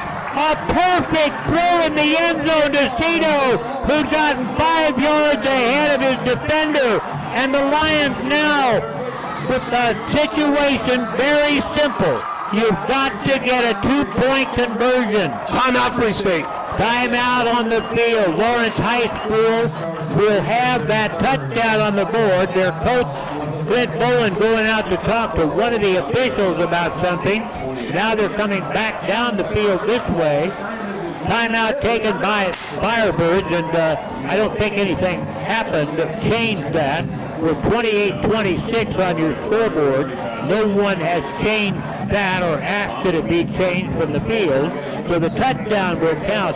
But boy, Grammer put that right on the money. Right on the money. He's right open. Sam Cito, he had one man on him, but it was a couple yards in front of him, and just right on the money in the end zone. Beautiful pass, beautiful catch, beautiful blocking by by Braden Heck. You just got to love the toughness of Braden, because I talked to him last night at the freshman game, and he was like, I just want to play so bad. I said, I'm hurt, and he couldn't barely lift his arm past his shoulder. But he said, I just want to do whatever I can to get on the field tomorrow night. I want this so bad. I'm a senior. I want it so bad. And here he is making a very, very key block on that play, along with Cole Watson. Cole Watson and Braden picked up blocks on that to give Tyson enough time to make the throw, and makes it perfectly to a wide open Sam Cito for a Lawrence High School touchdown. And now we're going for 2-point conversion to tie the game. A missed extra point on that third touchdown means now 2 points to tie the game. The Lions are going with one back in motion to the left. Now waiting the quarterback. Tyrell Reed's got it. Pitches around. Grammer's got it. Away. They've got him. Oh, no! Oh, my gosh. He threw the ball. It was a pitch back from Tyrell Reed to Grammer. He threw the ball right into the chest of the intended receiver in the end zone. We were thinking 2 points. The ball bounced out. Kenton Simmons had it. It could not have been any better throw, right into his chest and arms. But Kenton is not a receiver. Receivers are always taught to catch it with their hands, Hank, and he let that bounce off his chest. The Lions are now 26-28. faced with a 2-point deficit with only a minute 50 to go, and now 20-26. The miss of the extra point on the third touchdown led them to trying a 2-point conversion here. They had it set up. What they did was fake a quarterback pitch back to the running back, and then they reversed that, and the quarterback got the pitch back from the running back and took it over to the right side, where the intended receiver was all alone in the end zone. I think he was going down to his knees as the ball came to him, and that may have helped jostle it loose. But now Lawrence High is going to have to get some kind of an onside kick set up here, and hopefully, if you're a Lions fan, come up with that football on an onside kick. You still got a minute 50 to go in the game. The Lions have two timeouts to work with if they need to stop the clock, and everybody is up close. Nobody is back deeper than the 33-yard line. Here comes the try for this onside boot. They boot it down toward that left side, and it is caught and taken down by one of the Firebirds up on that starting first line of players, and I didn't see the number of who covered it, but the ball didn't go 10 yards, so they had the first opportunity, but they did, so they were able to fall on it and catch it, and that's all they want to do. They didn't want to advance that at all. They knew that was coming, and that'll be Free State ball in the Lawrence High School 49. No time runs off the clock on that kind of an onside kick that's covered immediately. The ball is at the 49 of the Lions. The Lions now got to fight like crazy to have a chance to get that ball back, because I have a feeling the Firebirds will perhaps run 2 or 3 plays, and then it would be taking knee time if the Lions use up their timeout. 40 seconds in between plays. 40 seconds can run off. Quarterback off to the right side. He's got a big hole. He's got a huge hole. Clear down to the Lions' 33-yard line on that one. And that's touchdown saving by Nate Bledner, because he was off to the races and he was going to score, but Nate was able to catch him from behind and bring him down. You've got to be impressed with Wesley Edison. That was just a big guy running for all he was worth. The Lions do use that second timeout. They'll have one left. 1:37 on the clock. It took 13 seconds for that play to get run. Now the Lions defensive coaches going out there to check in with the guys after that timeout. What can we do to get these guys stopped and get that football back? Well, they're going to have some kind of a turnover now, I would think, because Free State's not going to give that ball up now that it's down here in the 35 until they've run 4 plays. And more plays is going to use a lot of that clock. The Lions can stop it themselves one more time. And they have to get 2 points to get it tied. They have to get a field goal to maybe win it if they can move it quickly enough downfield. But they're not going to have any timeouts to work with, Matt, when they get that football back. So that's the biggest problem right now for them. I want to remind everybody that we always appreciate our sponsors, the Family Psychological Services, the largest private mental health practice in Douglas County, providing help in many, many different ways. Check them out. Call them and see dr. dr-west.com. And we're ready to go. This is first down now. Deep in line territory, and that is the little guy trying to get something going, but they got him stopped on this one. Boy, he ran into the line on the left side of the center and then backed up and ran into the right side, and the Lions didn't let him have anything. He lost a half yard. The clock runs. Now stops. The Lions used their last timeout. 1:31, a minute and a half to go in this game. Lawrence High School uses their last timeout. And we'll use it to also thank one of our great sponsors, Advent Health and Medical Group Primary Care there in Lawrence. And remember, you can be sure that you're getting the very best care when you go to Advent Health, the medical group with primary care right here in Lawrence, and go online to see it. Firebirds stay on the far side, huddled up with their coaches. The Lions just wanted to get wanted to make sure that they got the clock stopped with as much time on it as they could. They are just waiting. Now the Firebirds come back out, and we've got a minute and a half to go with no timeouts left. And taking a knee is a possibility. No, I think they're going to try to run a little bit of time off the clock because they really do need to run about 5 seconds off. So they're going to try to the ball get going around the right side, turns the ball up the field and has nearly 10 yards and stayed in bounds. They have not stopped the clock. He did not stop it because he got a first down. He ends up with a second down and short, and the clock running with 1:12, and it runs down. And the play clock has 28 seconds left, so they can run off another half minute right here and let it get all the way down. First down now, and it's only a little bit away. Well, this one is basically done, man. No, I wouldn't say so at all, Hank. They're going to have 40 seconds left. They had got to stop him here. 6 yards on the play, and he stayed in bounds was the big news. And it's third down and 4, and they're up to the line of scrimmage and ready to go with it. If they're the first down, it's all over. Quarterback wrapped over the right side. He's got the first down and all kinds of more room, and that is going to do it. They'll stop the clock for a moment to let that chain move, and now when the chain gets moved, they can start it, and the Lions will, the clock is running, and that's it. The Lions and the Firebirds have fought like crazy right down to the last 30 seconds of the game, where both teams know now that the game is done. They've got 15 seconds down here on the play clock on the sideline. They're going to have to take a knee one time, and that will do it because they still have time on the field clock. Now knee taken, that's it. First down gave them all that they needed. The clock has run to zeros on that time clock. And more importantly for Firebirds fans, they've won on the road to the enemy in the crosstown rivalry 28-26.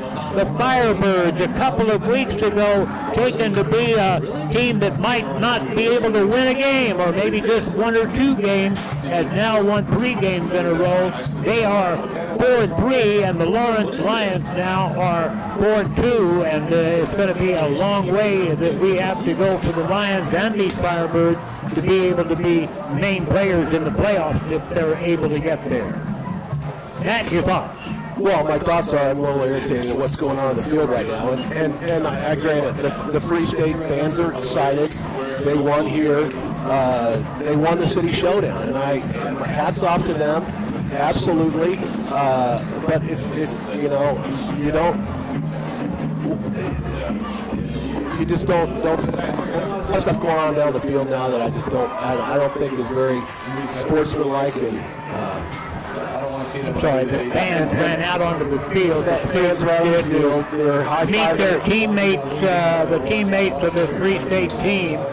I'd have to say that their new head coach has certainly improved this team over the last few weeks of this season, because there's no question that the Firebirds tonight were ready for the Lions offense. They were ready to get them. The Lions tried several new things, and a couple of them were very successful for a short period of time, but then Kevin Stewart, coached Firebirds, would catch how they were doing it and make a stop or two, and defensively tonight, for me, the Firebirds won this game. They had a couple of big plays, great plays, and a couple of great players running that ball and throwing the ball. But the bottom line is the defense against the Lions, much like last week when they lost to Gardner Edgerton, that defense is what really set the stage for the Lions getting beat by a final score of 28-26 in the city showdown. Let's take 1 minute timeout. We'll come back and do a quick wrap up of tonight's